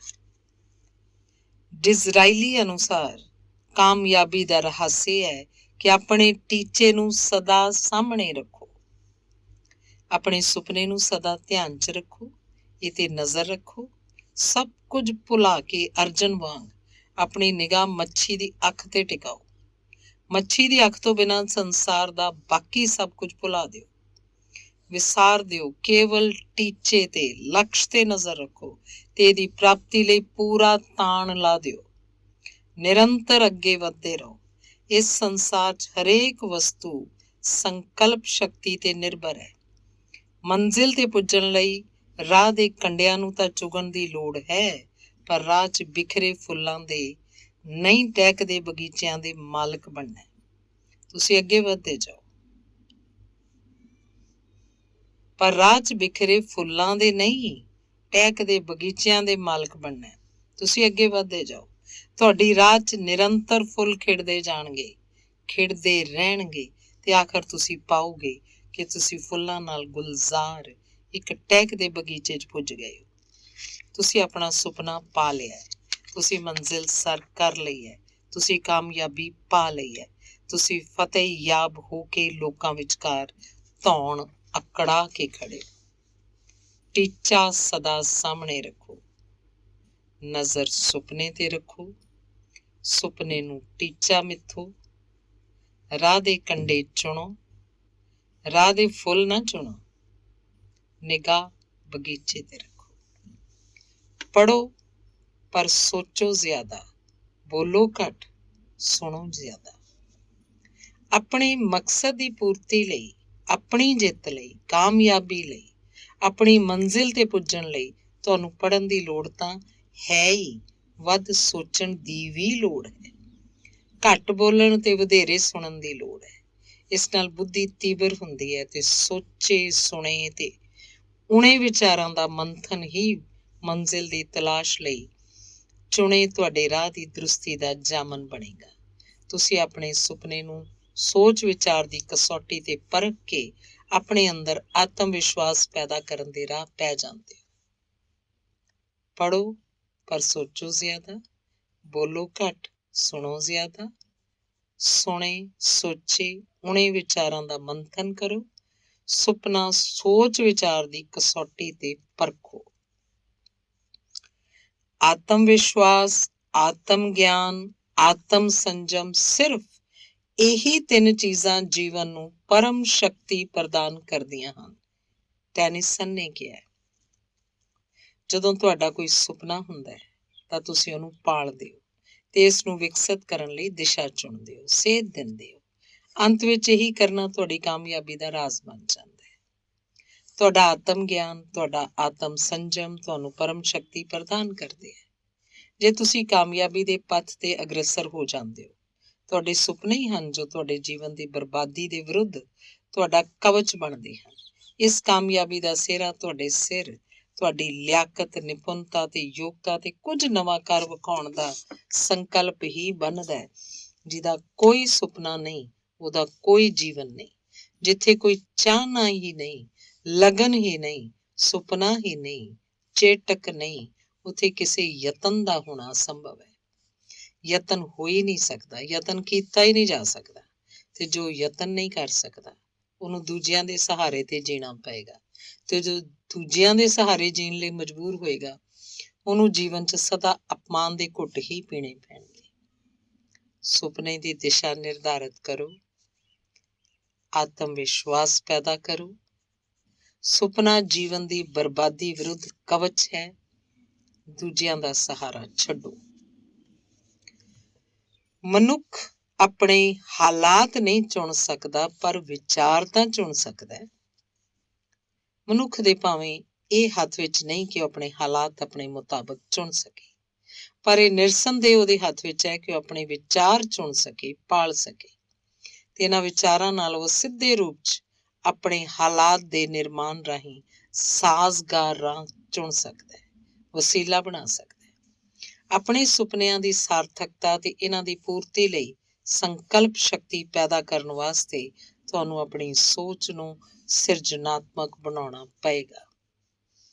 ਸਿਰਜਣਾਤਮਕ ਸੋਚ ਮਤਲਬ ਕ੍ਰੀਏਟਿਵ ਸੋਚ ਕਿਸੇ ਕੰਮ ਨੂੰ ਨਵੇਂ ਤੇ ਬਿਹਤਰ ਢੰਗ ਨਾਲ ਪੂਰਾ ਕਰਨ ਦਾ ਨਵੇਕਲਾ ਢੰਗ ਹੈ। ਤੁਸੀਂ ਕਿਸੇ ਵੀ ਥਾਂ ਵਿਚਰ ਰਹੇ ਹੋਵੋ, ਕਾਰਜਰਤ ਹੋਵੋ, ਤੁਹਾਡੀ ਕਾਮਯਾਬੀ ਦਾ ਇਨਾਮ ਇਸੇ ਨਾਲ ਯਕੀਨੀ ਬਣੇਗਾ ਕਿ ਤੁਸੀਂ ਉਸ ਸਥਿਤੀ ਵਿੱਚ, ਉਸ ਮਾਹੌਲ ਵਿੱਚ, ਉਸ ਹਾਲਾਤ ਵਿੱਚ ਕਿਸੇ ਕੰਮ ਨੂੰ ਬਿਹਤਰ ਢੰਗ ਨਾਲ ਨਿਭਾਉਣ ਲਈ ਕਿਹੜੇ ਨਵੇਂ ਰਾਹ ਲੱਭਦੇ ਹੋ। ਸਿਰਜਣਾਤਮਕ ਸੋਚ ਦੀ ਯੋਗਤਾ ਨੂੰ ਹੋਰ ਵਿਕਸਿਤ ਕਰਨ ਲਈ ਆਪਣੇ ਵਿੱਚ ਇਹ ਆਤਮ ਵਿਸ਼ਵਾਸ ਪੈਦਾ ਕਰਨਾ ਪਏਗਾ ਕਿ ਇੰਜ ਹੋ ਸਕਦਾ ਹੈ, ਇੰਜ ਕੀਤਾ ਜਾ ਸਕਦਾ ਹੈ, ਇੰਜ ਕਰਨ ਨਾਲ ਸਫਲਤਾ ਮਿਲੇਗੀ, ਮਿਲ ਸਕਦੀ ਹੈ। ਤੁਹਾਡੀ ਸਿਰਜਣਾਤਮਕ ਸੋਚ ਤੁਹਾਡੇ ਵਿੱਚ ਇਹ ਵਿਸ਼ਵਾਸ ਪੈਦਾ ਕਰ ਦਿੰਦੀ ਹੈ ਕਿ ਇੰਜ ਕੀਤਾ ਜਾ ਸਕਦਾ ਹੈ, ਤੁਸੀਂ ਇੰਜ ਕਰ ਸਕਦੇ ਹੋ। ਜਦੋਂ ਤੁਹਾਡਾ ਭਰੋਸਾ ਵੱਧ ਜਾਂਦਾ ਹੈ, ਵਿਸ਼ਵਾਸ ਹੋ ਜਾਂਦਾ ਹੈ ਕਿ ਤੁਸੀਂ ਇੰਜ ਕਰ ਸਕਦੇ ਹੋ, ਤਾਂ ਤੁਹਾਨੂੰ ਚਾਰ ਚੁਫੇਰੇ ਚਾਨਣ ਦਾ ਅਹਿਸਾਸ ਹੋ ਜਾਂਦਾ ਹੈ। ਇਸ ਰੌਸ਼ਨੀ 'ਚ ਤੁਹਾਨੂੰ ਖੁਦ ਬ ਖੁਦ ਉਹ ਰਾਹ ਸੁੱਝ ਜਾਂਦਾ ਹੈ ਜਿਹੜਾ ਤੁਹਾਨੂੰ ਕਾਮਯਾਬੀ ਦੇ ਰਾਹ ਲੈ ਜਾਏਗਾ, ਜਿਹੜਾ ਤੁਹਾਡੀ ਮੰਜ਼ਿਲ ਦਾ ਪੰਧ ਹੈ, ਜੋ ਮੰਜ਼ਿਲ ਤੁਹਾਡੇ ਸੁਪਨੇ ਨੂੰ ਸਾਕਾਰ ਕਰੇਗੀ। ਉਹ ਮੰਜ਼ਿਲ ਚਾਨਣ ਮੁਨਾਰੇ ਵਾਂਗ ਤੁਹਾਨੂੰ ਨਜ਼ਦੀਕ ਹੀ ਵਿਖਾਈ ਦੇਣ ਲੱਗ ਪੈਂਦੀ ਹੈ। ਸਿਰਜਣਾਤਮਕ ਸੋਚ ਨਾਲ ਪੈਦਾ ਹੋਇਆ ਇਹ ਆਤਮ ਵਿਸ਼ਵਾਸ ਹੀ ਹੈ ਜੋ ਤੁਹਾਡੇ ਦਿਮਾਗ ਨੂੰ ਉਸ ਰਾਹ ਤੇ ਤੋਰ ਲੈਂਦਾ ਜਿਹੜਾ ਤੁਹਾਡੀ ਕਾਮਯਾਬੀ ਦਾ ਸੁਨਹਿਰਾ ਪੰਧ ਬਣ ਜਾਂਦਾ ਹੈ। ਕਿਸੇ ਵੀ ਦਿਸ਼ਾ ਵਿੱਚ ਹੋਰ ਅਗਾਂਹ ਤੋਂ ਵੱਧਦੇ ਜਾਣਾ, ਜਿੱਤਦੇ ਜਾਣਾ, ਸਫਲ ਤੁਰੇ ਜਾਣਾ, ਕਾਮਯਾਬੀ ਹਾਸਲ ਕਰਦੇ ਜਾਣਾ, ਇਸੇ ਸਿਰਜਣਾਤਮਕ ਸੋਚ ਦਾ ਹੀ ਸਿੱਟਾ ਹੈ। ਸਿਰਜਣਾਤਮਕ ਸੋਚ ਕਿਸੇ ਵੀ ਬਹੁਤੇ ਬੁੱਧੀਮਾਨ ਵਿਅਕਤੀ ਦੀ ਜਾਗੀਰ ਨਹੀਂ ਹੈ, ਕਿਸੇ ਨਾਲ ਪਰਨਾਈ ਹੋਈ ਨਹੀਂ ਹੈ, ਕਿਸੇ ਦੀ ਵੀ ਗੁਲਾਮ ਨਹੀਂ ਹੈ, ਜਰ ਖਰੀਦ ਨਹੀਂ ਹੈ, ਬਲਕਿ ਆਪਣੇ ਵਿਵੇਕ ਨਾਲ ਕੋਈ ਵੀ ਇਸ ਨੂੰ ਨੱਥ ਪਾ ਸਕਦਾ ਹੈ। ਜਦੋਂ ਤੁਸੀਂ ਕੁਝ ਅਜਿਹਾ ਕਰਨ ਦੀ ਸੋਚਦੇ ਹੋ ਜੇ ਤੁਹਾਡੇ ਆਪਣੇ ਵਸੀਲਿਆਂ ਤੋਂ, ਆਪਣੀ ਪਕੜ ਤੋਂ, ਆਪਣੇ ਘੇਰੇ ਤੋਂ ਬਾਹਰ ਹੋਵੇ, ਤਾਂ ਤੁਹਾਡੀ ਸੋਚ ਨਿਸ਼ਚੈ ਹੀ ਸਿਰਜਣਾਤਮਕ ਹੁੰਦੀ ਹੈ। ਸਿਰਜਣਾਤਮਕ ਸੋਚ ਦਾ ਅਰਥ ਕਿਸੇ ਕੰਮ ਨੂੰ ਨਵੇਂ, ਬਿਹਤਰ ਤੇ ਆਪਣੇ ਨਿਵੇਕਲੇ ਢੰਗ ਨਾਲ ਕਰਨਾ ਹੈ। ਖੁਦ ਆਪਣੇ ਤੇ ਜਿੱਤ ਹਾਸਲ ਕਰਨਾ ਸਭ ਤੋਂ ਵੱਡੀ ਜਿੱਤ ਹੈ। ਜਦੋਂ ਤੁਸੀਂ ਆਪਣੇ ਵਿਵੇਕ, ਆਪਣੀ ਵਿਵੇਕ ਬੁੱਧੀ ਨਾਲ ਸਹੀ ਭਾਵਨਾਵਾਂ ਦੇ ਵੱਸ ਹੋ ਕੇ ਕੁਝ ਨਹੀਂ ਕਰਦੇ ਤਾਂ ਤੁਸੀਂ ਖੁਦ ਨੂੰ ਜਿੱਤ ਲੈਂਦੇ ਹੋ, ਖੁਦ ਹੀ ਨੂੰ ਜਿੱਤ ਲੈਂਦੇ ਹੋ, ਆਪਣੇ ਆਪ ਨੂੰ ਆਪਣੇ ਵੱਸ 'ਚ ਕਰ ਲੈਂਦੇ ਹੋ। ਪਰਾਏ ਵੱਸ 'ਚ ਨਹੀਂ ਰਹਿੰਦੇ, ਮਜਬੂਰ ਨਹੀਂ ਰਹਿੰਦੇ, ਸੁਤੰਤਰ ਹੋ ਜਾਂਦੇ ਹੋ। ਫਿਰ ਤੁਸੀਂ ਭਾਵਨਾਵਾਂ ਦੇ ਵੱਸ ਹੋ ਕੇ ਵੀ ਕੁਝ ਨਹੀਂ ਕਰਦੇ। ਭਾਵਨਾਵਾਂ ਦੇ ਵੱਸ ਤੋਂ ਬਾਹਰ ਨਿਕਲ ਜਾਂਦੇ ਹੋ ਤੇ ਤੁਸੀਂ ਖੁਦ ਨੂੰ ਜਿੱਤ ਲੈਂਦੇ ਹੋ। ਤੁਹਾਡੀ ਇਹ ਜਿੱਤ ਸਭ ਤੋਂ ਵੱਡੀ ਜਿੱਤ ਹੈ ਜੋ ਤੁਹਾਡੇ ਲਈ ਅਗਾਂਹ ਤੋਂ ਅਗਾਂਹ ਜਿੱਤਾਂ ਦੇ ਦਰ ਆਪਣੇ ਆਪ ਖੋਲ੍ਹਣ ਲੱਗ ਪੈਂਦੀ ਹੈ। ਕਿਸੇ ਕਾਰਜ ਨੂੰ ਕਰਨ ਤੋਂ ਪਹਿਲਾਂ ਜਦੋਂ ਤੁਸੀਂ ਇਹ ਵਿਸ਼ਵਾਸ ਬੰਨ੍ਹ ਲਓ ਕਿ ਤੁਸੀਂ ਇਹ ਕੰਮ ਕਰ ਸਕਦੇ ਹੋ, ਤਾਂ ਸਮਝੋ ਤੁਹਾਡੀ ਨਿਰਾਸ਼ਾ ਤੇ ਪਾਰ ਪਾ ਲਿਆ, ਖੁਦ ਨੂੰ ਜਿੱਤ ਲਿਆ, ਵੱਡੀ ਜਿੱਤ ਹਾਸਲ ਕਰ ਲਈ ਹੈ। ਜਿੱਥੇ ਚਾਹ ਉੱਥੇ ਰਾਹ। ਜਦੋਂ ਤੁਹਾਡੇ 'ਚ ਚਾਹਨਾ ਪੈਦਾ ਹੋ ਗਈ, ਚੇਟਕ ਪੈਦਾ ਹੋ ਗਈ, ਚੇਟਕ ਲੱਗ ਗਈ, ਤੁਹਾਡੀ ਚਾਹ ਖਾਹਿਸ਼ ਤੀਬਰ ਰੂਪ ਧਾਰਨ ਕਰ ਗਈ, ਤੁਹਾਡਾ ਭਰੋਸਾ ਤੁਹਾਡੇ 'ਚ ਬੱਝ ਗਿਆ, ਤੁਹਾਨੂੰ ਵਿਸ਼ਵਾਸ ਹੋ ਗਿਆ ਕਿ ਤੁਸੀਂ ਇਹ ਕਰ ਸਕਦੇ ਹੋ, ਤੁਹਾਨੂੰ ਯਕੀਨ ਹੈ, ਤੁਹਾਡਾ ਨਿਸ਼ਚਾ ਬੱਝ ਗਿਆ ਹੈ, ਤਾਂ ਸਮਝੋ ਤੁਸੀਂ ਅੱਧਾ ਕੰਮ ਪੂਰਾ ਕਰ ਲਿਆ, ਅੱਧਾ ਔਖਾ ਸਫ਼ਰ ਤੈਅ ਕਰ ਲਿਆ, ਕਾਮਯਾਬੀ ਹਾਸਲ ਕਰ ਲਈ ਹੈ। ਤੁਸੀਂ ਅੱਧੇ ਸਫਲ ਹੋ ਚੁੱਕੇ ਹੋ, ਕਿਉਂਕਿ ਜਦੋਂ ਤੁਸੀਂ ਇਹ ਵਿਸ਼ਵਾਸ ਕਰ ਲੈਂਦੇ ਹੋ ਕਿ ਤੁਸੀਂ ਇਹ ਕੰਮ ਕਰ ਸਕਦੇ ਹੋ, ਤਾਂ ਤੁਹਾਡਾ ਮਨ, ਤੁਹਾਡਾ ਦਿਮਾਗ, ਤੁਹਾਡੀ ਨੀਝ ਉਸੇ ਦਿਸ਼ਾ 'ਚ ਕੰਮ ਕਰਨ ਲੱਗ ਪੈਂਦੇ ਹਨ ਤੇ ਤੁਹਾਡਾ ਦਿਮਾਗ ਉਸ ਕੰਮ ਨੂੰ ਨੇਪਰੇ ਚਾੜਨ ਦੇ ਮਾਰਗ ਨੂੰ, ਉਸ ਸੇਧ ਨੂੰ, ਮੰਜ਼ਿਲ ਤੇ ਪੁੱਜਣ ਦੇ ਨਵੇਂ ਢੰਗਾਂ ਨੂੰ ਤਲਾਸ਼ ਕਰਨਾ ਸ਼ੁਰੂ ਕਰ ਦਿੰਦਾ ਹੈ। ਜਦੋਂ ਤੁਸੀਂ ਇਹ ਵਿਸ਼ਵਾਸ ਕਰ ਲਓ ਕਿ ਕੋਈ ਕੰਮ ਤੁਹਾਡੇ ਵੱਸ 'ਚ ਨਹੀਂ, ਇਹ ਕਰਨਾ ਤੁਹਾਡੇ ਲਈ ਅਸੰਭਵ ਹੈ, ਤਾਂ ਤੁਹਾਡਾ ਦਿਮਾਗ ਵੀ ਉਸੇ ਦਿਸ਼ਾ 'ਚ ਹਰਕਤ 'ਚ ਆ ਜਾਂਦਾ ਹੈ, ਮੰਜ਼ਿਲ ਤੇ ਪੁੱਜਣ ਵਾਲਾ ਰਾਹ ਤਲਾਸ਼ ਕਰ ਲੈਂਦਾ ਹੈ। ਕੇਵਲ ਵਿਸ਼ਵਾਸ ਹੀ ਸਿਰਜਣਾਤਮਕ ਸ਼ਕਤੀਆਂ ਪੈਦਾ ਕਰਦਾ ਹੈ। ਵਿਸ਼ਵਾਸ ਵੱਧ ਜਾਣ ਕਰਕੇ ਹੀ ਤੁਸੀਂ ਉਸਾਰੂ ਢੰਗ ਨਾਲ ਸੋਚਣਾ ਸ਼ੁਰੂ ਕਰ ਦਿੰਦੇ ਹੋ। ਜੋ ਵਿਅਕਤੀ ਨਿਸ਼ਚਾ ਕਰ ਸਕਦਾ ਹੈ, ਉਸ ਵਾਸਤੇ ਕੁਝ ਵੀ ਅਸੰਭਵ ਨਹੀਂ। ਜਦੋਂ ਇੱਛਾ ਸ਼ਕਤੀ ਪ੍ਰਬਲ ਹੋਵੇ, ਵਿਅਕਤੀ ਨਿਸ਼ਚਾ ਕਰ ਲਏ, ਤਾਂ ਕੁਝ ਵੀ ਅਸੰਭਵ ਨਹੀਂ ਰਹਿ ਜਾਂਦਾ। ਰਾਹ ਆਪਣੇ ਆਪ ਹੀ ਨਿਕਲ ਆਉਂਦੇ ਹੈ। ਤੁਸੀਂ ਉਸ ਰਾਹ ਤੇ ਚੱਲ ਕੇ ਸਹਿਜੇ ਹੀ ਆਪਣੀ ਮੰਜ਼ਿਲ ਤੇ ਪੁੱਜ ਜਾਂਦੇ ਹੋ, ਕਾਮਯਾਬ ਹੋ ਜਾਂਦੇ ਹੋ, ਸਫਲ ਹੋ ਜਾਂਦੇ ਹੋ। ਦੁਰਬਲ ਇੱਛਾ ਸ਼ਕਤੀ ਵਾਲੇ ਨੂੰ ਸਾਹਮਣੇ ਦਿਸ ਰਹੀ ਰਾਹ ਵੀ ਨਹੀਂ ਸੁੱਝਦੀ, ਉਹਨੂੰ ਸਮਝ ਹੀ ਨਹੀਂ ਪੈਂਦੀ, ਪਤਾ ਹੀ ਨਹੀਂ ਲੱਗਦਾ ਕਿ ਸਾਹਮਣੇ ਦਿਸ ਰਹੀ ਰਾਹ ਹੀ ਉਹ ਸੁਨਹਿਰਾ ਪੰਧ ਹੈ ਜਿਹਨੇ ਉਹਨੂੰ ਮੰਜ਼ਿਲ ਵੱਲ ਲੈ ਜਾਣਾ, ਮੰਜ਼ਿਲ ਤੇ ਪਹੁੰਚਾਉਣਾ, ਉਹਦੇ ਮੱਥੇ ਕਾਮਯਾਬੀ ਦਾ ਸਿਹਰਾ ਬੰਨਣਾ, ਸਫਲਤਾ ਦਾ ਹਾਰ ਪਹਿਨਾਉਣਾ। ਉਹ ਦੁਚਿੱਤੀ 'ਚ ਫਸਿਆ ਹੋਇਆ, ਦੁਰਾਹੇ ਤੇ ਹੀ ਖੜਾ ਰਹਿੰਦਾ ਹੈ। ਦੁਰਾਹੇ ਤੇ ਖੜੇ ਰਹਿਣ ਵਾਲੇ ਨਾਲੋਂ ਇਹ ਨਿਸ਼ਚੈ ਹੀ ਬਿਹਤਰ ਰਹਿੰਦਾ ਹੈ ਕਿ ਉਹ ਕਿਸੇ ਇੱਕ ਰਾਹ ਤੇ ਚੱਲ ਪਏ। ਇਸ ਨਾਲ ਉਹ ਦੁਰਾਹੇ ਦੀ ਦੁਚਿੱਤੀ ਤੋਂ ਬਚ ਸਕਦਾ ਹੈ ਤੇ ਗਲਤ ਰਾਹ ਦੀ ਪਛਾਣ ਕਰਕੇ ਸਹੀ ਰਾਹ ਦੀ ਚੋਣ ਕਰਨ 'ਚ ਸਮਰੱਥ ਹੋ ਜਾਂਦਾ ਹੈ ਤੇ ਸਮਾਂ ਰਹਿੰਦੇ ਗਲਤ ਰਾਹ ਨੂੰ ਛੱਡ ਕੇ ਸਹੀ ਰਾਹ ਪੈ ਜਾਂਦਾ ਹੈ। ਜੇਕਰ ਚਾਹ ਹੈ ਤਾਂ ਸਹੀ ਰਾਹ ਨਿਸ਼ਚਿਤ ਰੂਪ 'ਚ ਮਿਲ ਜਾਂਦਾ ਹੈ। ਦੁਰਾਹੇ ਤੇ ਖੜੇ ਰਹਿਣ ਨਾਲ ਕਿਸੇ ਵੀ ਰਾਹ ਤੇ ਚੱਲ ਪੈਣਾ ਨਿਸ਼ਚੈ ਹੀ ਬਿਹਤਰ ਸਾਬਤ ਹੁੰਦਾ ਹੈ। ਜੇਕਰ ਅਸੀਂ ਡਿੱਗਦੇ ਹਾਂ ਤਾਂ ਵਧੇਰੇ ਚੰਗੀ ਤਰ੍ਹਾਂ ਸਫਲਤਾ ਨਾਲ ਚੱਲਣ ਦਾ ਗੁਰ ਸਿੱਖ ਜਾਂਦੇ ਹਾਂ। ਚੱਲਣਾ ਜ਼ਿੰਦਗੀ ਹੈ, ਸਾਰੀ ਕਾਇਨਾਤ ਗਤੀ ਵਿੱਚ ਹੈ। ਬ੍ਰਹਿਮੰਡ ਦੀ ਕੋਈ ਵੀ ਵਸਤੂ ਗ੍ਰਹਿ, ਉਪਗ੍ਰਹਿ, ਚੰਨ, ਸੂਰਜ, ਖੁਦ ਬ੍ਰਹਿਮੰਡ, ਕੋਈ ਵੀ ਅਚਲ ਨਹੀਂ। ਸਭ ਕੁਝ ਗਤੀ ਵਿੱਚ ਹੈ, ਗਤੀਮਾਨ ਹੈ। ਸਭ ਕੁਝ ਇੱਕ ਦੂਜੇ ਦੇ ਸੰਦਰਭ 'ਚ ਗਤੀਮਾਨ ਵੀ ਹੈ।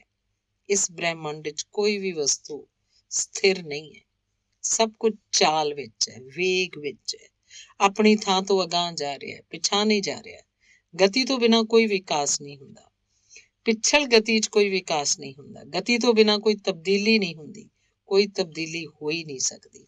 ਤੇ ਤਬਦੀਲੀ ਨਿਰੰਤਰ ਅਗਰਸਰ ਹੋਣ ਵਿੱਚ ਹੈ, ਅਗਾਂਹ ਚੱਲਦੇ ਰਹਿਣ ਵਿੱਚ ਹੈ, ਗਤੀਮਾਨ ਰਹਿਣ ਵਿੱਚ ਹੈ।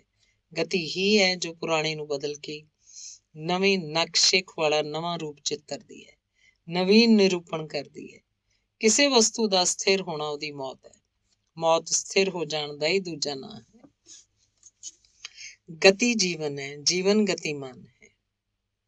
ਜੋ ਵਸਤੂ ਹਰਕਤ ਵਿੱਚ ਹੈ ਉਹ ਜੀਵਤ ਹੈ। ਹਰਕਤ ਹੀ ਤੁਹਾਨੂੰ ਸਹੀ ਰਾਹ ਦਿਖਾਉਂਦੀ ਹੈ, ਸਹੀ ਦਿਸ਼ਾ ਸੁਝਾਉਂਦੀ ਹੈ। ਸਹੀ ਰਾਹ, ਸਹੀ ਮਾਰਗ, ਸਹੀ ਦਿਸ਼ਾ ਹੀ ਤੁਹਾਨੂੰ ਉਸ ਰਾਹ ਤੇ ਪਾ ਸਕਦੀ ਹੈ ਜੋ ਤੁਹਾਡੀ ਕਾਮਯਾਬੀ ਵੱਲ ਜਾਣ ਵਾਲੇ ਰਾਹ ਹਨ। ਤੇ ਇਹਦੀ ਸੂਝ ਤੁਹਾਨੂੰ ਤੁਹਾਡੀ ਗਤੀ ਹੀ ਦੇ ਸਕਦੀ ਹੈ। ਇਹ ਗਤੀ ਜੇਕਰ ਤੁਹਾਡੀ ਸਿਰਜਣਾਤਮਕ ਸੋਚ ਵੱਲੋਂ ਨਿਰਧਾਰਤ ਕੀਤੀ ਦਿਸ਼ਾ ਵੱਲ ਨਿਰਭਰ ਅਗਰਸਰ ਹੈ ਤਾਂ ਨਿਸ਼ਚੇ ਤੁਹਾਨੂੰ ਉਸ ਮੁਕਾਮ ਤੇ ਲੈ ਜਾਏਗੀ ਜੋ ਤੁਹਾਡੇ ਸੁਪਨੇ ਦੇ ਅਨੁਰੂਪ ਤੁਹਾਡੀ ਸਿਰਜਣਾਤਮਕ ਤੇ ਹਾਂ ਪੱਖੀ ਸੋਚ ਨੇ ਤੁਹਾਡਾ ਅਸਲ ਟੀਚਾ ਮਿਥਿਆ। ਗਤੀਮਾਨ ਸੰਸਾਰ 'ਚ ਟੀਚੇ ਭਾਵੇਂ ਬਦਲਦੇ ਰਹਿੰਦੇ ਹਨ, ਪਰ ਆਪਣੇ ਟੀਚੇ ਦੀ ਪ੍ਰਾਪਤੀ ਵੱਲ ਅਗਰਸਰ ਵਿਅਕਤੀ ਆਪਣੇ ਨਿਸ਼ਚਿਤ ਟੀਚੇ ਜਾਂ ਉਸ ਤੋਂ ਅਗਲੇਰੇ ਮਿੱਥੇ ਟੀਚੇ ਤੇ ਪੁੱਜ ਸਕਦਾ ਹੈ।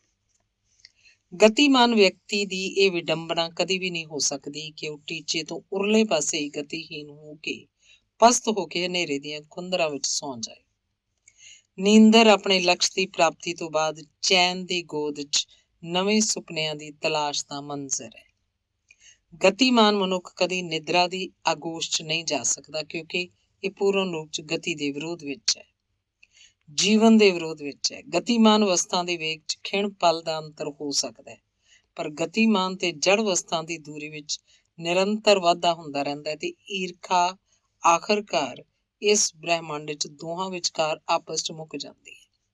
ਜਦੋਂ ਦੋ ਹੋਂਦਾਂ ਆਪਸ ਵਿੱਚ ਹੋਂਦ ਰਹਿਤ ਹੋ ਜਾਂਦੀਆਂ ਹਨ ਤਾਂ ਤੁਸੀਂ ਨਹੀਂ ਕਹਿ ਸਕਦੇ ਕਿ ਕਿਹੜੀ ਹੋਂਦ ਕਿਸ ਤੋਂ ਵਿਛੜ ਗਈ ਹੈ। ਇਸ ਲਈ ਤੁਹਾਨੂੰ ਇਹ ਨਿਸ਼ਚਾ ਕਰਨਾ ਹੀ ਪੈਣਾ ਹੈ ਕਿ ਗਤੀਮਾਨ ਵਸਤੂ ਦੇ ਮੁਕਾਬਲੇ ਵਧੇਰੇ ਸਿਰਜਣਾ ਦੀ ਪ੍ਰਤੀਕ ਵਧੇਰੇ ਪੂਜਨੀਕ ਹੈ, ਕਿਉਂਕਿ ਜੀਵਨ ਹੀ ਗਤੀ ਹੈ ਤੇ ਗਤੀ ਹੀ ਜੀਵਨ ਹੈ। ਲਗਨ ਤੋਂ ਬਿਨਾਂ ਕਿਸੇ ਵਿੱਚ ਵੀ ਮਹਾਨ ਪ੍ਰਤਿਭਾ ਪੈਦਾ ਨਹੀਂ ਹੁੰਦੀ। ਲਗਨ ਇੱਕ ਤਰ੍ਹਾਂ ਦੀ ਚੇਟਕ ਹੈ, ਸੰਗਰਾਮ ਹੈ, ਇਨਕਲਾਬ ਹੈ। ਪੁਰਾਣੇ ਵਿੱਚੋਂ ਨਵਾਂ ਪੈਦਾ ਕਰਨ ਦੀ ਤਰਕੀਬ ਹੈ, ਤਦਬੀਰ ਹੈ। ਲਗਨ ਕੇਵਲ ਉਸ ਮਨੁੱਖ 'ਚ ਹੀ ਹੋ ਸਕਦੀ ਹੈ ਜਿਹਦਾ ਵਿਸ਼ਵਾਸ ਹੈ ਕਿ ਉਹ ਹਰ ਅਸੰਭਵ ਕੰਮ ਕਰ ਸਕਦਾ ਹੈ। ਸੰਭਵ ਕੰਮ ਕਰਨ ਲਈ ਵਧੇਰੇ ਲਗਨ ਦੀ ਲੋੜ ਹੁੰਦੀ ਹੈ। ਕੇਵਲ ਅਸੰਭਵ ਕੰਮ ਨੂੰ ਕਰਨ ਲਈ ਵਧੇਰੇ ਲਗਨ ਆਵਸ਼ਕ ਹੈ। ਲਗਨ ਜਾਂ ਚੇਟਕ ਇੱਕ ਸਿਰਜਣਾਤਮਕ ਮਨ ਦਾ ਸੂਖਮ ਰੂਪ ਹੈ। ਸੋਚ ਤੋਂ ਅਗਾਂਹ ਨਿਕਲ ਕੇ ਵਿਚਾਰ ਨੂੰ ਸੰਕਲਪ ਸ਼ਕਤੀ ਦੇ ਤਹਿਤ ਇੱਕ ਸੁਪਨੇ 'ਚ ਢਾਲ ਕੇ ਉਹਨੂੰ ਮੂਰਤ ਕਰਨ ਦੀ ਇੱਛਾ ਸ਼ਕਤੀ ਹੀ ਇਨਸਾਨ ਨੂੰ ਉਸ ਪਰਮ ਮੰਜ਼ਿਲ ਤੇ ਲੈ ਜਾਂਦੀ ਹੈ ਜੋ ਪਾਰ ਬ੍ਰਹਮ ਦੀ ਡਿਊਟੀ ਹੈ, ਸਫਲਤਾ ਹੈ, ਲਕਸ਼ ਹੈ, ਤੁਹਾਡਾ ਟੀਚਾ ਹੈ, ਮੰਜ਼ਿਲ ਹੈ। ਆਨੰਦ ਮਿਲਦਾ ਹੈ ਆਪਣੀਆਂ ਸ਼ਕਤੀਆਂ ਨੂੰ ਕੰਮ 'ਚ ਲਾਉਣ ਨਾਲ। ਸਥਿਰ ਜਾਂ ਜੜ ਵਸਤੂ ਵਿੱਚ ਵਿਕਾਸ ਦੀਆਂ ਕੋਈ ਸੰਭਾਵਨਾਵਾਂ ਮੌਜੂਦ ਨਹੀਂ ਹੁੰਦੀਆਂ। ਬ੍ਰਹਿਮੰਡ ਗਤੀਮਾਨ ਹੈ। ਇਸ ਗਤੀ ਵਿੱਚੋਂ ਲੱਖਾਂ ਲੱਖਾਂ ਸੰਸਾਰ ਪੈਦਾ ਹੋਏ ਹਨ। ਕੁਝ ਵਸਤਾਂ ਗਤੀਮਾਨ ਹੁੰਦੇ ਹੋਏ ਆਪਣੇ ਧੁਰੇ ਦੁਆਲੇ ਚੱਕਰ ਕੱਢ ਰਹੀਆਂ ਹਨ। ਧੁਰਾ ਜੀਵਨ ਦਾ ਪਰਿਚਾਇਕ ਹੈ, ਪਰ ਆਪਣੇ ਧੁਰੇ ਦੁਆਲੇ ਘੁੰਮਦੇ ਰਹਿਣਾ ਜੀਵਨ ਦਾ ਪਰਿਚਾਰਕ ਨਹੀਂ। ਜੀਵਨ ਸਵੈ ਤੋਂ ਦੂਰ ਕਿਸੇ ਸਿਰਜਣਾਤਮਕ ਸੁਪਨੇ ਨੂੰ ਸਾਕਾਰ ਕਰਨ ਲਈ ਗਤੀਮਾਨ ਹੋਣ ਦਾ ਨਾਂ ਹੈ। ਆਪਣੇ ਧੁਰੇ ਦੁਆਲੇ ਘੁੰਮਣ ਵਾਲੀ ਵਸਤੂ ਗਤੀਮਾਨ ਨਹੀਂ ਹੁੰਦੀ। ਆਪਣੇ ਧੁਰੇ ਨਾਲੋਂ ਟੁੱਟ ਕੇ ਕਿਸੇ ਨਵੇਂ ਰਾਹ ਚੱਲ ਕੇ ਆਪਣੇ ਸੁਪਨੇ ਨੂੰ ਸਾਕਾਰ ਕਰਨ ਦੀ ਤੀਬਰ ਇੱਛਾ ਹੀ ਗਤੀਮਾਨ ਹੋਣਾ ਹੈ। ਨਿਰੰਤਰ ਗਤੀ ਹੀ ਲਕਸ਼ ਪ੍ਰਾਪਤੀ ਦਾ ਮਾਰਗ ਹੈ। ਜਦੋਂ ਸ਼ਕਤੀ ਊਰਜਾ ਕਿਸੇ ਦਿਸ਼ਾ ਵੱਲ ਜਾਣ ਲਈ ਤੀਬਰ ਰੂਪ ਧਾਰਨ ਕਰਦੀ ਹੈ ਤਾਂ ਆਨੰਦ ਦਾ ਅਨੁਭਵ ਹੁੰਦਾ ਹੈ। ਆਨੰਦ ਦੀ ਅਵਸਥਾ ਵਿੱਚੋਂ ਹੀ ਪਰਮਾਨੰਦ ਦੀ ਸਥਿਤੀ ਦੀ ਪ੍ਰਾਪਤੀ ਹੁੰਦੀ ਹੈ। ਸਫਲਤਾ ਪਰਮਾਨੰਦ ਦੀ ਹੀ ਸਥਿਤੀ ਹੈ। ਸਫਲਤਾ ਪ੍ਰਾਪਤੀ ਲਈ ਆਪਣੀਆਂ ਸ਼ਕਤੀਆਂ ਨੂੰ ਕੰਮ 'ਚ ਲਾਉਣਾ ਪੈਂਦਾ ਹੈ। ਇਹ ਸ਼ਕਤੀਆਂ ਕਿਸ ਕੰਮ ਤੇ ਲਾਉਣੀਆਂ ਹਨ, ਇਹ ਨਿਸ਼ਚਾ ਤੁਹਾਡੀ ਸਿਰਜਣਾਤਮਕ ਸੋਚ ਸਕਦੀ ਹੈ। ਸਿਰਜਣਾਤਮਕ ਸੋਚ ਦਾ ਆਧਾਰ ਤੁਹਾਡਾ ਸੁਪਨਾ ਹੈ ਤੇ ਸੁਪਨੇ ਨੂੰ ਸਾਕਾਰ ਕਰਨ ਦੀ ਲਗਨ ਤੁਹਾਡੇ ਜੀਵਨ ਦਾ ਸਾਰ ਹੈ। ਜੀਵਨ ਜੜਤਾ ਦਾ ਨਾਂ ਨਹੀਂ, ਜੜਤਾ ਵਿੱਚੋਂ ਨਿਕਲਣ ਤੇ ਗਤੀਮਾਨ ਹੋਣ ਦਾ ਨਾਂ ਹੈ। ਜੜਤਾ ਵਿੱਚੋਂ ਨਿਕਲਣ ਲਈ ਸੁਪਨ ਸਾਜ਼ੀ ਹੀ ਉੱਤਮ ਤੇ ਅੰਤਮ ਵਿਵਸਥਾ ਹੈ ਜੋ ਤੁਹਾਡੇ ਜੀਵਨ ਨੂੰ ਲੈਮਈ ਤੇ ਲੋਮਈ ਬਣਾਉਣ ਵਿੱਚ ਸਮਰੱਥ ਹੈ। ਤੁਹਾਡੀ ਸਫਲਤਾ ਦੀ ਜਾਮਨ ਵੀ ਇਸੇ ਰਾਹ ਤੇ ਚੱਲ ਕੇ ਤੁਸੀਂ ਆਪਣੀ ਮਨਚਾਹੀ ਮੰਜ਼ਿਲ ਪਾ ਸਕਦੇ ਹੋ।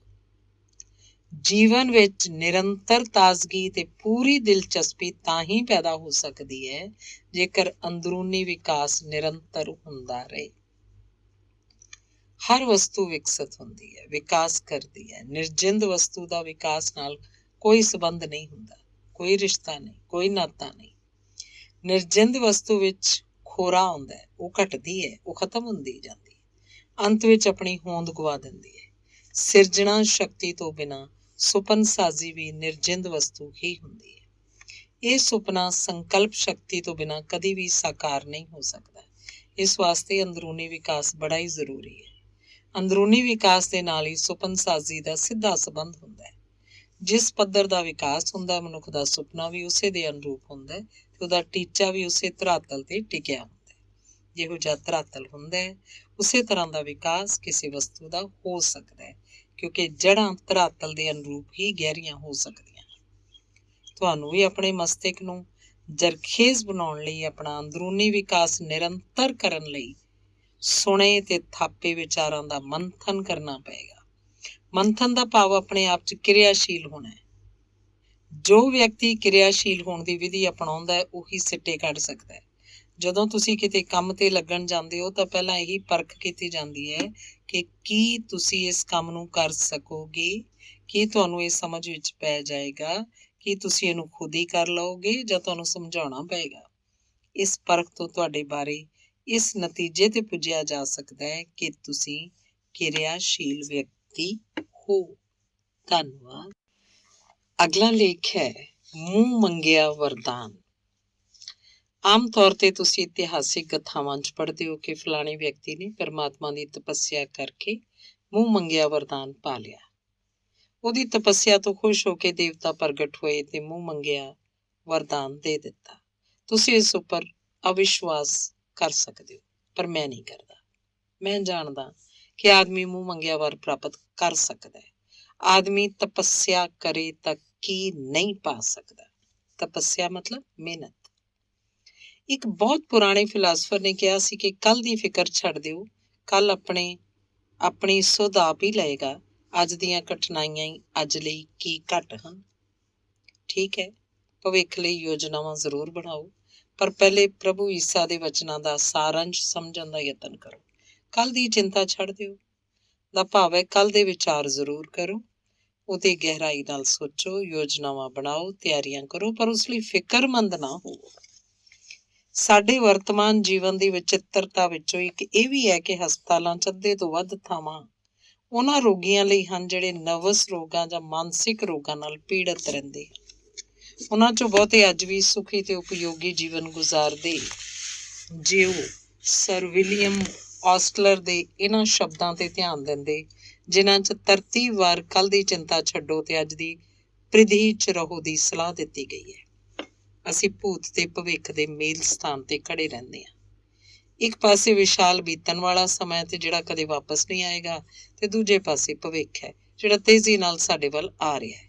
ਵਰਤਮਾਨ ਦੀ ਅਪੇਖਿਆ ਕਰਕੇ ਪਲ ਮਾਤਰ ਲਈ ਵੀ ਅਸੀਂ ਉਹਨਾਂ ਦੋਹਾਂ ਯੁੱਗਾਂ 'ਚੋਂ ਕਿਸੇ ਇੱਕ ਦੇ ਹੋ ਨਹੀਂ ਜੀ ਸਕਦੇ। ਅਜਿਹੇ ਉਪਰਾਲੇ ਨਾਲ ਸਾਡਾ ਮਾਨਸਿਕ ਤੇ ਸਰੀਰਕ ਨੁਕਸਾਨ ਹੋ ਜਾਂਦਾ ਹੈ। ਇਸ ਲਈ ਜਿਸ ਕਾਲ 'ਚ ਸਾਡਾ ਰਹਿਣਾ ਸੰਭਵ ਹੋਵੇ, ਉਸੇ ਕਾਲ 'ਚ ਰਹਿ ਕੇ ਸਾਨੂੰ ਸਬਰ ਕਰ ਲੈਣਾ ਚਾਹੀਦਾ ਹੈ।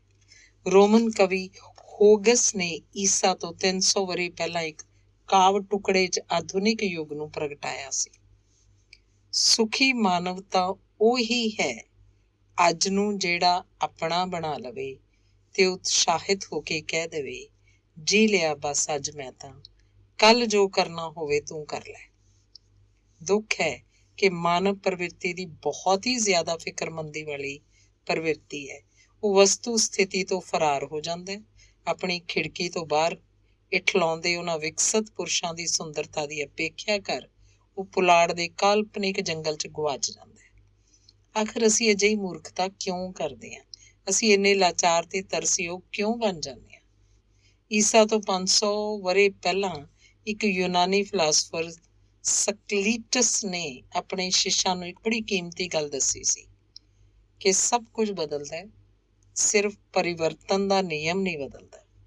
ਆਪਣੇ ਇਸ ਕਥਨ ਦੀ ਪੁਸ਼ਟੀ ਕਰਦਿਆਂ ਹੋਇਆਂ ਉਹਨੇ ਆਖਿਆ ਕਿ ਵਗਦੇ ਦਰਿਆ ਦੇ ਪਲ ਪਲ ਪਰਿਵਰਤਿਤ ਪਾਣੀ 'ਚ ਇੱਕ ਵਾਰ ਪੈਰ ਰੱਖ ਕੇ ਉਸੇ ਥਾਂ ਦੁਬਾਰਾ ਉਸੇ ਪਾਣੀ 'ਚ ਪੈਰ ਨਹੀਂ ਰੱਖਿਆ ਜਾ ਸਕਦਾ, ਕਿਉਂਕਿ ਉਸ ਸਮੇਂ ਤੀਕ ਤਾਂ ਵਗਣ ਵਾਲਾ ਪਾਣੀ ਵਗ ਚੁੱਕਿਆ ਹੁੰਦਾ ਹੈ।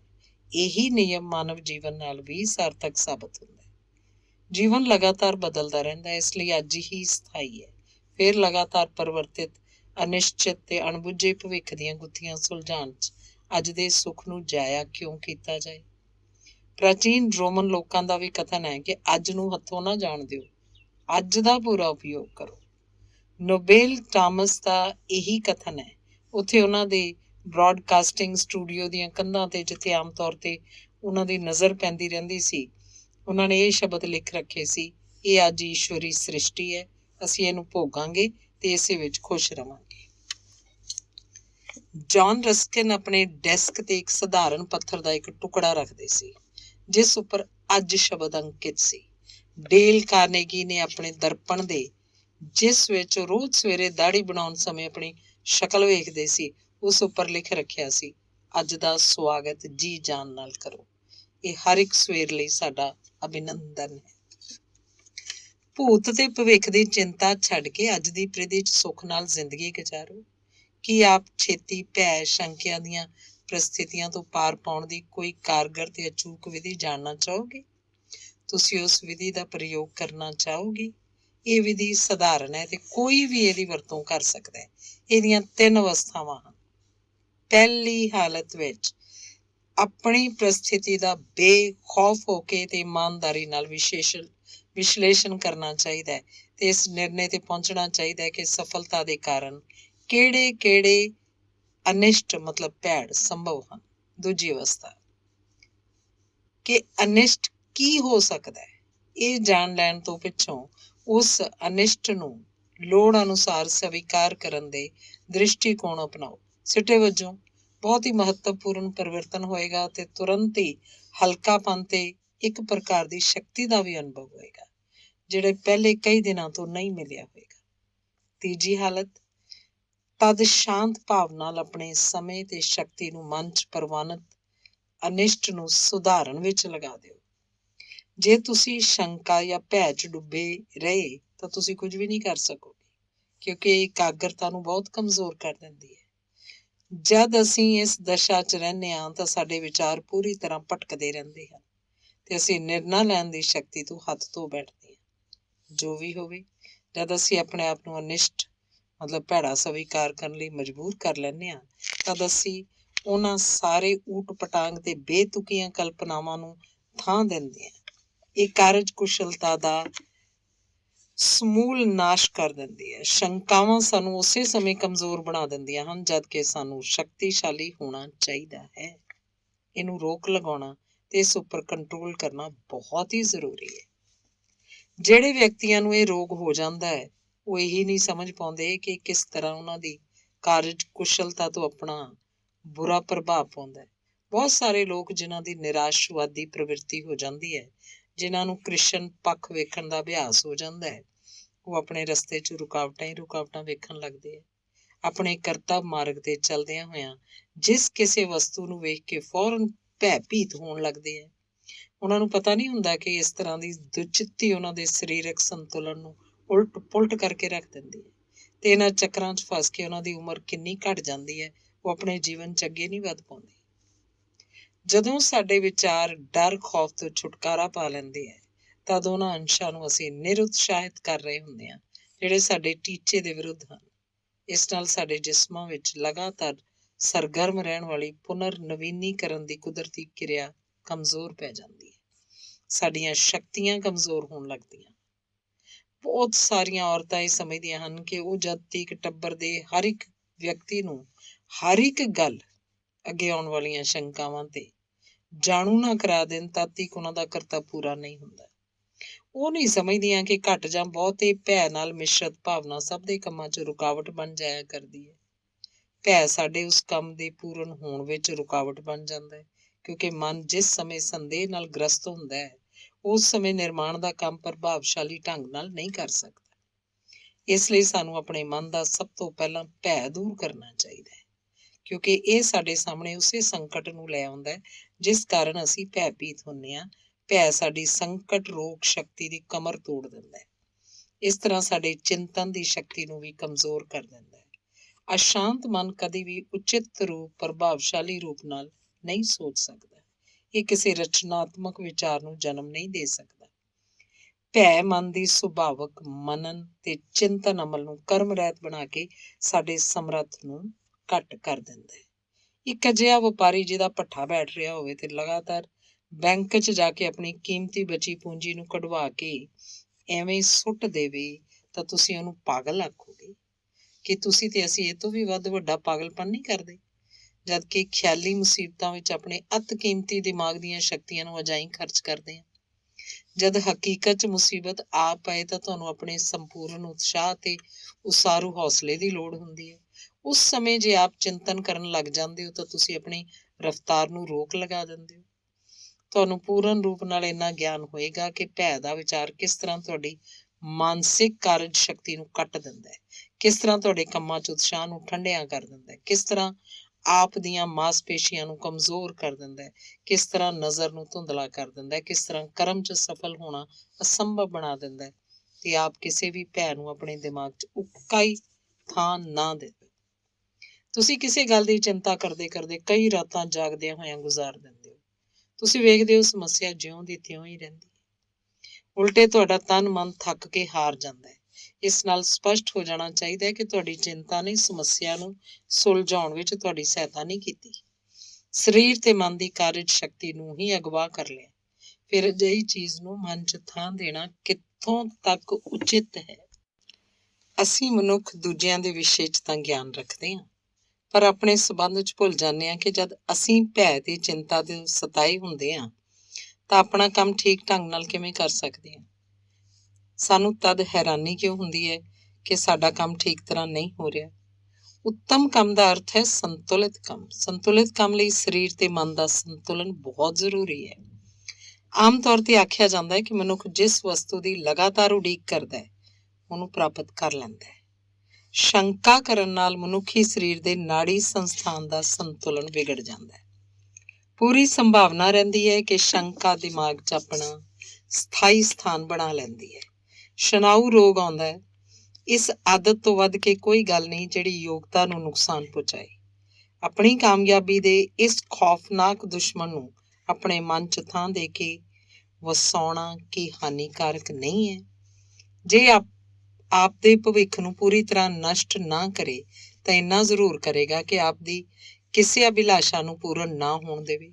ਉਂਝ ਵੇਖਿਆ ਗਿਆ ਕਿ ਸ਼ੰਕਾ 'ਚ ਫਾਥਾ ਮਨੁੱਖ ਕਿਸੇ ਕੰਮ ਨੂੰ ਆਰੰਭ ਹੀ ਨਹੀਂ ਕਰਦਾ, ਕਿਉਂਕਿ ਉਹ ਆਪਣੇ ਰਸਤੇ 'ਚ ਅਨੇਕਾਂ ਰੁਕਾਵਟਾਂ ਵੇਖਦਾ ਹੈ ਤੇ ਜੇ ਉਹ ਸ਼ੁਰੂ ਕਰ ਵੀ ਦੇਵੇ ਤਾਂ ਭਾਰ ਚੁੱਕਣ ਨਾਲ ਉਹ ਇੰਨਾ ਥੱਕ ਜਾਂਦਾ ਹੈ ਕਿ ਕੰਮ ਦਾ ਭਾਰ ਉਠਾਉਣਾ ਉਹਦੇ ਵੱਸ ਦੀ ਗੱਲ ਨਹੀਂ ਹੁੰਦੀ। ਪੱਕਾ ਯਕੀਨ ਕਦੇ ਆਪਣੇ ਰਸਤੇ 'ਚ ਰੁਕਾਵਟਾਂ ਨਹੀਂ ਵੇਖਦਾ। ਉਹ ਤਾਂ ਬਰਾਬਰ ਜਾਰੀ ਅਮਲ ਤੇ ਸਰਗਰਮੀ 'ਚ ਵਿਸ਼ਵਾਸ ਰੱਖਦਾ ਹੈ। ਉਹ ਕਦੀ ਵੀ ਆਪਣੇ ਟੀਚੇ ਨੂੰ ਨਹੀਂ ਭੁੱਲਦਾ। ਆਪਣੀਆਂ ਕਠਿਨਾਈਆਂ ਤੋਂ ਪਾਰ ਆਪਣੀ ਹੱਦ ਨੂੰ ਵੇਖ ਲੈਂਦਾ ਹੈ।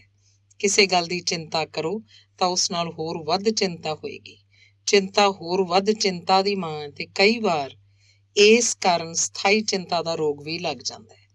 ਸਾਨੂੰ ਇਹ ਜ਼ਰੂਰ ਸਮਝ ਲੈਣਾ ਚਾਹੀਦਾ ਹੈ ਕਿ ਜੇ ਚਿੰਤਾ ਅਸਲ 'ਚ ਤੁਹਾਡੇ ਉਪਰਾਲਿਆਂ ਨੂੰ ਪੰਗੂ ਬਣਾ ਦਿੰਦੀ ਹੈ, ਸਾਨੂੰ ਅੱਗੇ ਵਧਣ ਦੇ ਯੋਗ ਨਹੀਂ ਰਹਿਣ ਦਿੰਦੀ, ਤਾਂ ਸਾਨੂੰ ਚਾਹੀਦਾ ਹੈ ਕਿ ਇਹਨੂੰ ਆਪਣੀ ਜ਼ਿੰਦਗੀ ਤੋਂ ਬਾਹਰ ਕੱਢ ਦੇਈਏ। ਕਿਸੇ ਸਮੇਂ ਵੀ ਆਪਣੇ ਨੇੜੇ ਨਾ ਆਉਣ ਦੇਈਏ ਤੇ ਉਤਸ਼ਾਹ, ਬਹਾਦਰੀ ਭਰਿਆ ਹੌਸਲਾ, ਧੀਰਜ ਤੇ ਅਕਲ ਦਾ ਆਸਰਾ ਲਈਏ। ਜੋ ਕੁਝ ਤੁਸੀਂ ਵਿਸ਼ਵਾਸ ਕਰਦੇ ਹੋ, ਇੱਛਾ ਕਰਦੇ ਹੋ, ਇਹਦਾ ਇੰਨਾ ਮਹੱਤਵ ਨਹੀਂ ਹੈ ਕਿ ਜਿੰਨਾ ਇਸ ਗੱਲ ਦਾ ਹੈ ਕਿ ਤੁਸੀਂ ਆਸ਼ਾ ਕੀ ਕਰਦੇ ਹੋ। ਨਿਸ਼ਚਾ ਵੱਧ ਗਹਿਰਾਈ 'ਚ ਜਾਂਦਾ ਹੈ। ਸਾਨੂੰ ਜਿਸ ਗੱਲ ਦੀ ਆਸ਼ਾ ਤੇ ਵਿਸ਼ਵਾਸ ਹੁੰਦਾ ਹੈ ਉਹਨੂੰ ਹੀ ਅਸੀਂ ਪ੍ਰਾਪਤ ਕਰਦੇ ਹਾਂ, ਕਿਉਂਕਿ ਉਹਨੇ ਪਹਿਲਾਂ ਹੀ ਸਾਡਾ ਦਿਸ਼ਾ ਨਿਰਦੇਸ਼ ਕਰ ਦਿੱਤਾ ਹੁੰਦਾ ਹੈ। ਆਸ਼ਾ ਇੱਛਾ ਸ਼ਕਤੀ ਤੋਂ ਵੀ ਵੱਧ ਤਾਕਤਵਰ ਹੁੰਦੀ ਹੈ। ਜਿਹੋ ਜਿਹੀ ਆਸ਼ਾ ਕਰੋਗੇ ਉਸੇ ਤਰ੍ਹਾਂ ਦਾ ਬਣਾਂਗੇ। ਖੁਸ਼ੀ ਭਰੀ ਆਸ਼ਾ ਵਾਲੀ ਮਨੋਦਸ਼ਾ ਹੀ ਜ਼ਿੰਦਗੀ ਦੇ ਉਤਾਰ ਚੜਾਵਾਂ ਦਾ ਸਾਹਮਣਾ ਕਰਨ 'ਚ ਸਫਲ ਹੁੰਦੀ ਹੈ। ਮਨਹੂਸ ਮਨ ਨਾਲ ਬੁਰੀਆਂ ਗੱਲਾਂ ਦੇ ਵਾਪਰਨ ਦੀ ਆਸ਼ੰਕਾ ਹੋਣਾ, ਉਤਸ਼ਾਹ ਰਹਿਤ ਕਰਨ ਵਾਲੇ ਤੇ ਦਿਲ ਤੋੜਨ ਵਾਲੇ ਕਸ਼ਟਾਂ ਤੋਂ ਭੈ-ਭੀਤ ਰਹਿਣਾ, ਆਪੱਤੀਆਂ, ਗਰੀਬੀ ਤੇ ਹਰ ਪ੍ਰਕਾਰ ਦੀਆਂ ਕਠਿਨਾਈਆਂ ਨਾਲ ਆਸ਼ੰਕਤ ਰਹਿਣਾ, ਇਹਨਾਂ ਸਭ ਦਾ ਤਿਆਗ ਕਰੋ। ਇਹਨਾਂ ਦੀ ਥਾਂ ਤੇ ਦਿਲ ਨੂੰ ਖੁਸ਼ ਰੱਖ ਕੇ ਭਵਿੱਖ ਵੱਲ ਵੇਖੋ। ਨਾਕਾਮਯਾਬੀ ਨੂੰ ਛੱਡ ਕੇ ਕਾਮਯਾਬੀ ਦਾ ਵਿਚਾਰ ਮਨ ਦੇ ਧੁਰ ਅੰਦਰ ਲਿਆਓ। ਸਿਹਤ ਦਾ ਵਿਚਾਰ ਕਰੋ, ਰੋਗ ਦਾ ਨਹੀਂ। ਖੁਸ਼ਹਾਲ ਹੋਣ ਦੀ ਆਸ਼ਾ ਕਰੋ, ਗਰੀਬੀ ਦਾ ਨਹੀਂ। ਹਮੇਸ਼ਾ ਇਸ ਗੱਲ ਦੀ ਆਸ਼ਾ ਕਰਨੀ ਚਾਹੀਦੀ ਹੈ ਕਿ ਕਠਿਨਾਈਆਂ ਉੱਪਰ ਜਿੱਤ ਪ੍ਰਾਪਤ ਹੋਏਗੀ, ਉਸ ਨਾਲ ਹਾਰ ਨਹੀਂ ਹੁੰਦੀ। ਪ੍ਰਸੰਨਤਾ ਭਰਿਆ ਆਸ਼ਾਵਾਦ ਕਾਮਯਾਬੀ ਦਾ ਰਾਜ਼ ਹੈ। ਸਾਡੇ ਵਿਚਾਰ ਹੀ ਸਭ ਕੁਝ ਹਨ। ਜਿਸ ਤਰ੍ਹਾਂ ਦੇ ਸਾਡੇ ਵਿਚਾਰ ਹੋਣਗੇ, ਅਸੀਂ ਉਵੇਂ ਹੀ ਵਸਤੂਆਂ ਨੂੰ ਆਪਣੇ ਵੱਲ ਖਿੱਚਾਂਗੇ। ਭਵਿੱਖ ਦਾ ਜੀਵਨ ਭਰ ਹੌਸਲੇ ਦੇ ਨਾਲ ਸਾਹਮਣਾ ਕਰਨ ਦੀ ਸ਼ਕਤੀ ਸਾਨੂੰ ਵਿਚਾਰਾਂ ਤੋਂ ਹੀ ਮਿਲਦੀ ਹੈ। ਦ੍ਰਿੜਤਾ, ਹੌਸਲਾ, ਉਤਸ਼ਾਹ ਦਾ ਅਭਿਆਸ ਹੋਣ ਨਾਲ ਜ਼ਿੰਦਗੀ 'ਚ ਆਉਣ ਵਾਲੇ ਸੰਕਟ ਘੱਟ ਹੋ ਸਕਦੇ ਹਨ। ਸਰਵ ਵਿਆਪਕ ਤੇ ਸਰਵ ਸ਼ਕਤੀਮਾਨ ਭਗਵਾਨ ਦੀ ਅਸੀਂ ਸੰਤਾਨ ਹਾਂ, ਤੇ ਫਿਰ ਤੁਹਾਨੂੰ ਜਿਹੜੀਆਂ ਚੰਗੀਆਂ ਵਸਤੂਆਂ ਦੀ ਲੋੜ ਹੈ ਉਹ ਤੁਹਾਨੂੰ ਕਿਉਂ ਨਾ ਮਿਲਣ। ਆਪ ਨੂੰ ਇਹ ਸਾਰੇ ਪਦਾਰਥ ਆਪਣੇ ਪਿਤਾ ਤੋਂ ਵਿਰਾਸਤ ਵਿੱਚ ਪ੍ਰਾਪਤ ਹੋਏ ਹਨ। ਹੁਣ ਇਹ ਤੁਹਾਡਾ ਕੰਮ ਹੈ ਕਿ ਤੁਸੀਂ ਇਹਨਾਂ ਤੇ ਅਧਿਕਾਰ ਕਰੋ। ਤੁਸੀਂ ਉਸ ਸਰਬ ਪਦਾਰਥਾਂ ਦੇ ਦਾਤੇ ਨਾਲ ਆਪਣੇ ਸੰਬੰਧ ਬਣਾਈ ਰੱਖੋ, ਤਦ ਤੁਹਾਨੂੰ ਕਿਸੇ ਗੱਲ ਦੀ ਥੁੜ ਨਹੀਂ ਰਹਿ ਜਾਏਗੀ। ਸੰਸਾਰ 'ਚ ਬਹੁਤ ਹੀ ਘੱਟ ਲੋਕ ਇਹ ਜਾਣ ਸਕਦੇ ਹਨ ਕਿ ਗਰੀਬੀ ਦਾ ਜਨਮ ਸਭ ਤੋਂ ਪਹਿਲਾਂ ਮਨ ਵਿੱਚ ਹੁੰਦਾ ਹੈ। ਮਨ ਦੀ ਸੋਚ ਦਾ ਅਸਰ ਸਰੀਰ ਤੱਕ ਪਹੁੰਚ ਜਾਂਦਾ ਹੈ। ਪਹਿਲਾਂ ਅਸੀਂ ਮਨ 'ਚ ਨਿਰਧਨ ਹੁੰਦੇ ਹਾਂ, ਇਹ ਤੋਂ ਬਾਅਦ ਹੀ ਭੌਤਿਕ ਰੂਪ ਨਾਲ ਨਿਰਧਨ ਹੁੰਦੇ ਹਾਂ। ਸਾਡੀ ਸੰਵੇਦਨਾ ਸਾਡੇ ਮਨ ਦੀ ਦਸ਼ਾ ਹੀ ਕੰਮ ਵੱਲ ਅੱਗੇ ਵੱਧਦੀ ਹੈ। ਇਸ ਪਿੱਛੋਂ ਜੀਵਨ 'ਚ ਜਿਹੜੇ ਨਤੀਜੇ ਪ੍ਰਾਪਤੀਆਂ ਹੁੰਦੀਆਂ ਹਨ, ਉਸੇ ਦੁਆਰਾ ਹੁੰਦੀਆਂ ਹਨ। ਉੱਤਮ ਤੋਂ ਉੱਤਮ ਭੌਤਿਕ ਪਦਾਰਥ ਤੋਂ ਬਗੈਰ ਗੁਜ਼ਾਰਾ ਕਰਨ ਦੀ ਆਦਤ ਮਨੁੱਖਾਂ ਨੂੰ ਆਪਣੇ ਪੰਜੇ 'ਚ ਅਜਿਹਾ ਜਕੜ ਲੈਂਦੀ ਹੈ ਕਿ ਉਹ ਤੋਂ ਛੁਟਕਾਰਾ ਪਾਉਣ ਲਈ ਮਨੁੱਖ ਪੂਰੀ ਕੋਸ਼ਿਸ਼ ਨਹੀਂ ਕਰਦਾ। ਥੋੜ੍ਹ ਵਿੱਚ ਹੀ ਦਿਨ ਕੱਟਣ ਦੀ ਆਦਤ ਬਣ ਜਾਂਦੀ ਹੈ।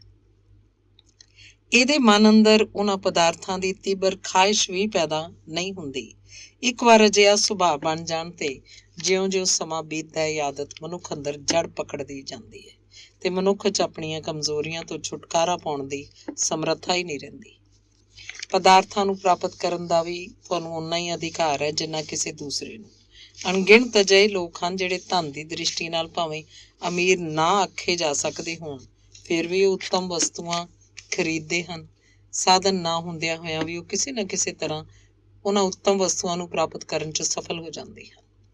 ਇਹ ਲੋਕ ਕਿਵੇਂ ਸਫਲ ਹੁੰਦੇ ਹਨ? ਆਪਣੀ ਮਨੋਦਸ਼ਾ ਤੇ ਆਪਣੇ ਵਿਸ਼ਵਾਸ ਦੀ ਪ੍ਰਬਲਤਾ ਦੇ ਕਾਰਨ। ਉਹਨਾਂ ਨੂੰ ਆਪਣੇ ਕਾਰਜ ਸ਼ਕਤੀ ਦੇ ਅਖੰਡ ਸਰੋਤ ਪਰਮਾਤਮਾ ਉੱਤੇ ਅਟੱਲ ਵਿਸ਼ਵਾਸ ਹੁੰਦਾ ਹੈ। ਇਹ ਵਿਸ਼ਵਾਸ ਵੱਡੇ ਤੋਂ ਵੱਡੇ ਕੰਮ ਨੂੰ ਸਰਲ ਕਰ ਦਿੰਦਾ ਹੈ। ਉਹਨਾਂ ਦਾ ਵਿਸ਼ਵਾਸ ਉਹਨਾਂ ਦੀ ਕਾਰਜ ਸ਼ਕਤੀ ਨੂੰ ਵਧਾਉਂਦਾ ਹੈ। ਨਤੀਜੇ ਵਜੋਂ ਜਿਸ ਵੀ ਉੱਤਮ ਪਦਾਰਥ ਦੀ ਕਾਮਨਾ ਕਰਦੇ ਹੈ, ਉਹ ਆਪ ਹੀ ਉਹਨਾਂ ਵੱਲ ਖਿੱਚੀ ਆਉਂਦੀ ਹੈ। ਸਰਵ ਉੱਤਮ ਵਸਤੂਆਂ ਨੂੰ ਆਪਣੇ ਵੱਲ ਖਿੱਚਣ ਦਾ ਉਹਨਾਂ ਦਾ ਆਪਣਾ ਸੁਭਾਅ ਹੀ ਬਣ ਜਾਂਦਾ ਹੈ। ਕਈ ਵਾਰ ਅਸੀਂ ਅਜਿਹਾ ਵੇਖਦੇ ਹਾਂ ਕਿ ਦੋ ਬਾਲਕ ਇਕੱਠੇ ਸਕੂਲ ਕਾਲਜ 'ਚ ਪੜ੍ਹਦੇ ਹਨ। ਪੜ੍ਹਨ ਤੋਂ ਪਿੱਛੋਂ ਆਪਣੇ ਜੀਵਨ 'ਚ ਇਕੱਠੇ ਹੋ ਕੇ ਕਿਸੇ ਕੰਮ ਨੂੰ ਸ਼ੁਰੂ ਕਰਦੇ ਹਨ। ਉਹਨਾਂ ਪਾਸ ਸਿੱਖਿਆ ਤੋਂ ਇਲਾਵਾ ਹੋਰ ਕੋਈ ਵੀ ਪੂੰਜੀ ਨਹੀਂ ਹੁੰਦੀ। ਉਹਨਾਂ ਦੋਹਾਂ 'ਚੋਂ ਇੱਕ ਨੂੰ ਚੰਗੇ ਕੱਪੜੇ ਪਾਈ ਵੇਖਦੇ ਹਾਂ, ਚੰਗੇ ਵਾਤਾਵਰਨ 'ਚ ਵੇਖਦੇ ਹਾਂ, ਉਹਨੂੰ ਸੁੰਦਰ ਤੇ ਉੱਤਮ ਪਦਾਰਥਾਂ ਨਾਲ ਘਿਰਿਆ ਵੇਖਦੇ ਹਾਂ, ਜਦ ਕਿ ਦੂਜੇ ਨੂੰ ਇਹਦੇ ਉਲਟ ਵੇਖਦੇ ਹਾਂ। ਦੋਹਾਂ 'ਚ ਅੰਤਰ ਵੇਖਦੇ ਹਾਂ। ਕਿਉਂ? ਕਿਉਂਕਿ ਪਹਿਲੇ 'ਚ ਜੀਵਨ 'ਚ ਪੂਰੇ ਚਾਅ ਨਾਲ ਜਿਉਣ ਦੀ ਖਾਸ਼ ਹੈ ਤੇ ਦੂਜੇ 'ਚ ਇਹਦੇ ਉਲਟ ਤੇ ਉਦਾਸੀ ਭਰੀ ਹੁੰਦੀ ਹੈ। ਦੋਹਾਂ 'ਚ ਰਹਿਣ ਸਹਿਣ ਦਾ ਢੰਗ ਹੀ ਉਹਨਾਂ ਦੀ ਮਨੋਦਸ਼ਾ ਦੇ ਕਾਰਨ ਹੈ। ਕੁਝ ਅਜਿਹੇ ਲੋਕ ਹਨ ਜਿਹੜੇ ਸੰਕਟ ਲਈ ਕੁਝ ਧਨ ਬਚਾਉਣ 'ਚ ਆਪਣੀ ਰੋਜ਼ ਦੀ ਜ਼ਿੰਦਗੀ ਖਰਚਾਂ 'ਚ ਕਟੌਤੀ ਕਰਕੇ ਕੜਵਾਹਟ ਭੋਗਦੇ ਰਹਿੰਦੇ ਹਨ। ਸਿਰਫ ਇਹੀ ਨਹੀਂ, ਉਂਝ ਵੀ ਉਹਨਾਂ ਦੀ ਸੰਚਿਤ ਧਨ ਸੰਪਤੀ ਸੰਕਟਾਂ ਉੱਪਰ ਹੀ ਖਰਚ ਹੁੰਦੀ ਰਹਿੰਦੀ ਹੈ। ਜਿਹੜੀਆਂ ਗੱਲਾਂ ਤੋਂ ਫਿਕਰਮੰਦ ਰਿਹਾ ਕਰਦੇ ਹਨ, ਉਹੀ ਉਹਨਾਂ ਸਾਹਮਣੇ ਆਉਂਦੀਆਂ ਰਹਿੰਦੀਆਂ ਹਨ। ਕਾਰਨ ਇਹ ਹੈ ਕਿ ਜੋ ਕੁਝ ਅਸੀਂ ਸੋਚਦੇ ਹਾਂ, ਸਾਡੇ ਵਿਚਾਰ ਉਹਨਾਂ ਹੀ ਗੱਲਾਂ ਨੂੰ ਖਿੱਚਦੇ ਹਨ। ਮੁਸੀਬਤ ਦੇ ਦਿਨਾਂ ਦਾ ਲਗਾਤਾਰ ਧਿਆਨ ਕਰਦੇ ਰਹਿਣ ਨਾਲ ਸੱਚਮੁੱਚ ਹੀ ਮੁਸੀਬਤ ਦੇ ਦਿਨ ਆ ਜਾਂਦੇ ਆ। ਪ੍ਰਸ਼ਨ ਧਨ ਇਕੱਠਾ ਕਰਨ ਜਾਂ ਫਜ਼ੂਲ ਖਰਚੀ ਦਾ ਨਹੀਂ, ਪ੍ਰਸ਼ਨ ਹੈ ਮਨੋਦਸ਼ਾ ਦਾ। ਮੈਂ ਕਈ ਅਜਿਹੇ ਲੋਕਾਂ ਦੇ ਘਰ 'ਚ ਗਿਆ ਜਿਹੜੇ ਕੰਜੂਸ ਹਨ। ਉਹਨਾਂ ਦਾ ਵਾਤਾਵਰਨ ਮਨਹੂਸ ਹੁੰਦਾ ਹੈ। ਕਿਸੇ ਦੀ ਗੱਲ ਦੀ ਚਰਚਾ ਚੱਲਣ ਤੇ ਉਹ ਆਖਣਗੇ ਇਹ ਤਾਂ ਸਾਨੂੰ ਚੰਗਾ ਲੱਗਦਾ ਹੀ ਨਹੀਂ। ਆਪਣੇ ਤਨ ਮਨ ਦੀਆਂ ਜ਼ਰੂਰੀ ਵਸਤੂਆਂ ਦੀ ਥੁੜ 'ਚ ਜਿਸਮ ਕੱਟ ਕੇ ਪੈਸਾ ਬਚਾਉਣਾ ਕਿਸ ਕੰਮ ਦਾ। ਇੱਕ ਸੰਕੀਰਨ ਮਨੋਵਿਰਤੀ ਹੈ ਜਿਹੜੀ ਸਾਰੀ ਜ਼ਿੰਦਗੀ ਦੀ ਹਰਿਆਲੀ ਨੂੰ ਖਤਮ ਕਰ ਦਿੰਦੀ ਹੈ। ਅਜਿਹੇ ਲੋਕਾਂ ਨਾਲ ਤੁਸੀਂ ਗੱਲ ਕਰੋ ਤਾਂ ਝੱਟ ਮਹਿੰਗਾਈ ਦਾ ਰੋਣਾ ਲੈ ਕੇ ਬੈਠਣਗੇ। ਇਹੀ ਲੋਕ ਆਪਣੇ ਭੋਜਨ 'ਚ, ਕੱਪੜਿਆਂ 'ਚ, ਮਨੋਰੰਜਨ 'ਚ, ਫਰਨੀਚਰ ਆਦਿ 'ਚ ਬੱਚਤ ਕਰਕੇ ਜਿਹੜਾ ਪੈਸਾ ਇਕੱਠਾ ਕਰਦੇ ਹੈ ਉਹ ਸਾਰੇ ਦਾ ਸਾਰਾ ਧਨ ਕਿਸੇ ਬਿਮਾਰੀ ਆਦਿ 'ਚ ਅਚਾਨਕ ਹੀ ਖਰਚ ਹੋ ਜਾਂਦਾ ਹੈ। ਉਂਝ ਫਜ਼ੂਲ ਖਰਚੀ ਦੀ ਆਦਤ ਬੁਰੀ ਹੈ, ਪਰ ਜਿਸਮ ਨੂੰ ਮਾਰ ਕੇ ਕੀਤੀ ਗਈ ਬੱਚਤ ਉਹ ਤੋਂ ਬੁਰੀ ਹੈ। ਦੋਹਾਂ ਕਿਸਮਾਂ ਦੀ ਅੱਤ ਸਿਰਫ ਜੀਵਨ ਦਾ ਸੰਤੁਲਨ ਵਿਗਾੜਦੀ ਹੈ। ਦੋਹਾਂ ਦੇ ਦਰਮਿਆਨ ਦਾ ਰਸਤਾ ਗ੍ਰਹਿਣ ਕਰਨ ਵਿੱਚ ਹੀ ਕੁਸ਼ਲਤਾ ਹੈ। ਅਕਲ ਇਸੇ ਵਿੱਚ ਹੈ ਕਿ ਘੱਟ ਤੋਂ ਘੱਟ ਖਰਚ ਵਿੱਚ ਉੱਤਮ ਤੋਂ ਉੱਤਮ ਵਸਤੂ ਬਣਾਈਏ। ਪੂਰਨ ਉਦਾਰ ਮਨੋਵਿਰਤੀ ਨਾਲ ਹੀ ਸੰਸਾਰ 'ਚ ਮਹਾਨ ਕੰਮ ਹੁੰਦੇ ਹਨ। ਸੰਕੀਰਨ ਤੇ ਸੰਕੁਚਿਤ ਮਨੋਦਸ਼ਾ ਕਦੇ ਕਿਸੇ ਮਹਾਨ ਰਚਨਾ ਦਾ ਨਿਰਮਾਣ ਨਹੀਂ ਕਰ ਸਕਦੀ। ਮਾਨਵ ਦਾ ਵਿਸ਼ਾਲ ਹਿਰਦਾ, ਉਦਾਰ ਚੇਤਨਾ ਹੀ ਵਿਰਾਟ, ਮਹਾਨ ਤੇ ਗੌਰਵਪੂਰਨ ਰਚਨਾਵਾਂ ਨੂੰ ਜਨਮ ਦਿੰਦੀ ਹੈ। ਤੁਹਾਡਾ ਮਨ ਜਿਹੜੀਆਂ ਗੱਲਾਂ ਨਾਲ ਭਰਿਆ ਹੈ ਉਹੀ ਤੁਹਾਡੇ ਕੋਲ ਰਹਿਣਗੀਆਂ। ਕੁਦਰਤ ਦਾ ਇਹ ਨਿਯਮ ਹੈ, ਇਸ 'ਚ ਕੋਈ ਤਬਦੀਲੀ ਨਹੀਂ ਕਰ ਸਕਦਾ। ਤੁਸੀਂ ਆਪਣੇ ਮਨ 'ਚ ਹਮੇਸ਼ਾ ਹੀ ਸੋਚ ਸਕਦੇ ਹੋ ਕਿ ਤੁਸੀਂ ਕਿਸ ਕਿਸਮ ਦੇ ਪਦਾਰਥਾਂ ਨੂੰ ਆਪਣੇ ਵੱਲ ਖਿੱਚ ਰਹੇ ਹੋ। ਜਿਨ੍ਹਾਂ ਦਾ ਤੁਸੀਂ ਚਿੰਤਨ ਆਰੰਭ ਕਰਦੇ ਹੋ ਉਹੀ ਵਸਤੂਆਂ ਤੁਹਾਡੇ ਵੱਲ ਵਧਣ ਲੱਗਦੀਆਂ ਹਨ। ਤੇ ਜੇ ਰਿੱਧੀ ਸਿੱਧੀ ਦੇ ਬਾਰੇ 'ਚ ਸੋਚੋ ਤਾਂ ਰਿੱਧੀਆਂ ਸਿੱਧੀਆਂ ਤੁਹਾਡੇ ਵੱਲ ਦੌੜ ਪੈਂਦੀਆਂ ਹਨ। ਜਦ ਤੱਕ ਤੁਹਾਡਾ ਦਿਲ ਗਰੀਬੀ ਦੇ ਵਿਚਾਰਾਂ ਨਾਲ ਭਰਿਆ ਹੋਇਆ ਹੈ ਤੁਸੀਂ ਖੁਸ਼ਹਾਲ ਨਹੀਂ ਹੋ ਸਕਦੇ। ਖੁਸ਼ਹਾਲੀ ਤੁਹਾਡੇ ਕੋਲ ਤਾਂ ਹੀ ਆਏਗੀ ਜਦ ਤੁਸੀਂ ਉਹਦਾ ਵਿਚਾਰ ਕਰੋਗੇ, ਉਹਦੀ ਆਸ਼ਾ ਤੇ ਖਾਸ਼ ਕਰੋਗੇ, ਉਹਦੀ ਪ੍ਰਾਪਤੀ ਲਈ ਮਿਹਨਤ ਕਰੋਗੇ। ਤੁਸੀਂ ਆਪਣੇ ਕਰਤੱਵ ਦਾ ਪਾਲਣ ਕੀਤਾ, ਜਿਹੜਾ ਕਰਮ ਕੀਤਾ ਉਹਦਾ ਫਲ ਤਾਂ ਮਿਲੇਗਾ ਹੀ, ਉਹ ਆਪਣੇ ਸਮੇਂ ਤੋਂ ਪ੍ਰਾਪਤ ਹੋਏਗਾ। ਉਹਦੀ ਪ੍ਰਾਪਤੀ ਦੀ ਲਾਲਸਾ ਰੱਖਣਾ, ਫਲ ਦੇ ਦਰਜੇ ਨੂੰ ਘੱਟ ਕਰਨਾ ਤੇ ਜੀਵਨ ਨੂੰ ਹੋਰ ਦੁਖੀ ਵੀ ਬਣਾਉਣਾ। ਫਰਜ਼ ਕਰੋ ਕਿ ਮੈਂ ਕਿਸੇ ਪਾਸ ਨੌਕਰੀ ਕਰਦਾ, ਮੈਂ ਵੀ ਆਪਣਾ ਕੰਮ ਪੂਰੀ ਸੱਚਾਈ ਤੇ ਮਿਹਨਤ ਨਾਲ ਕਰ ਰਿਹਾ।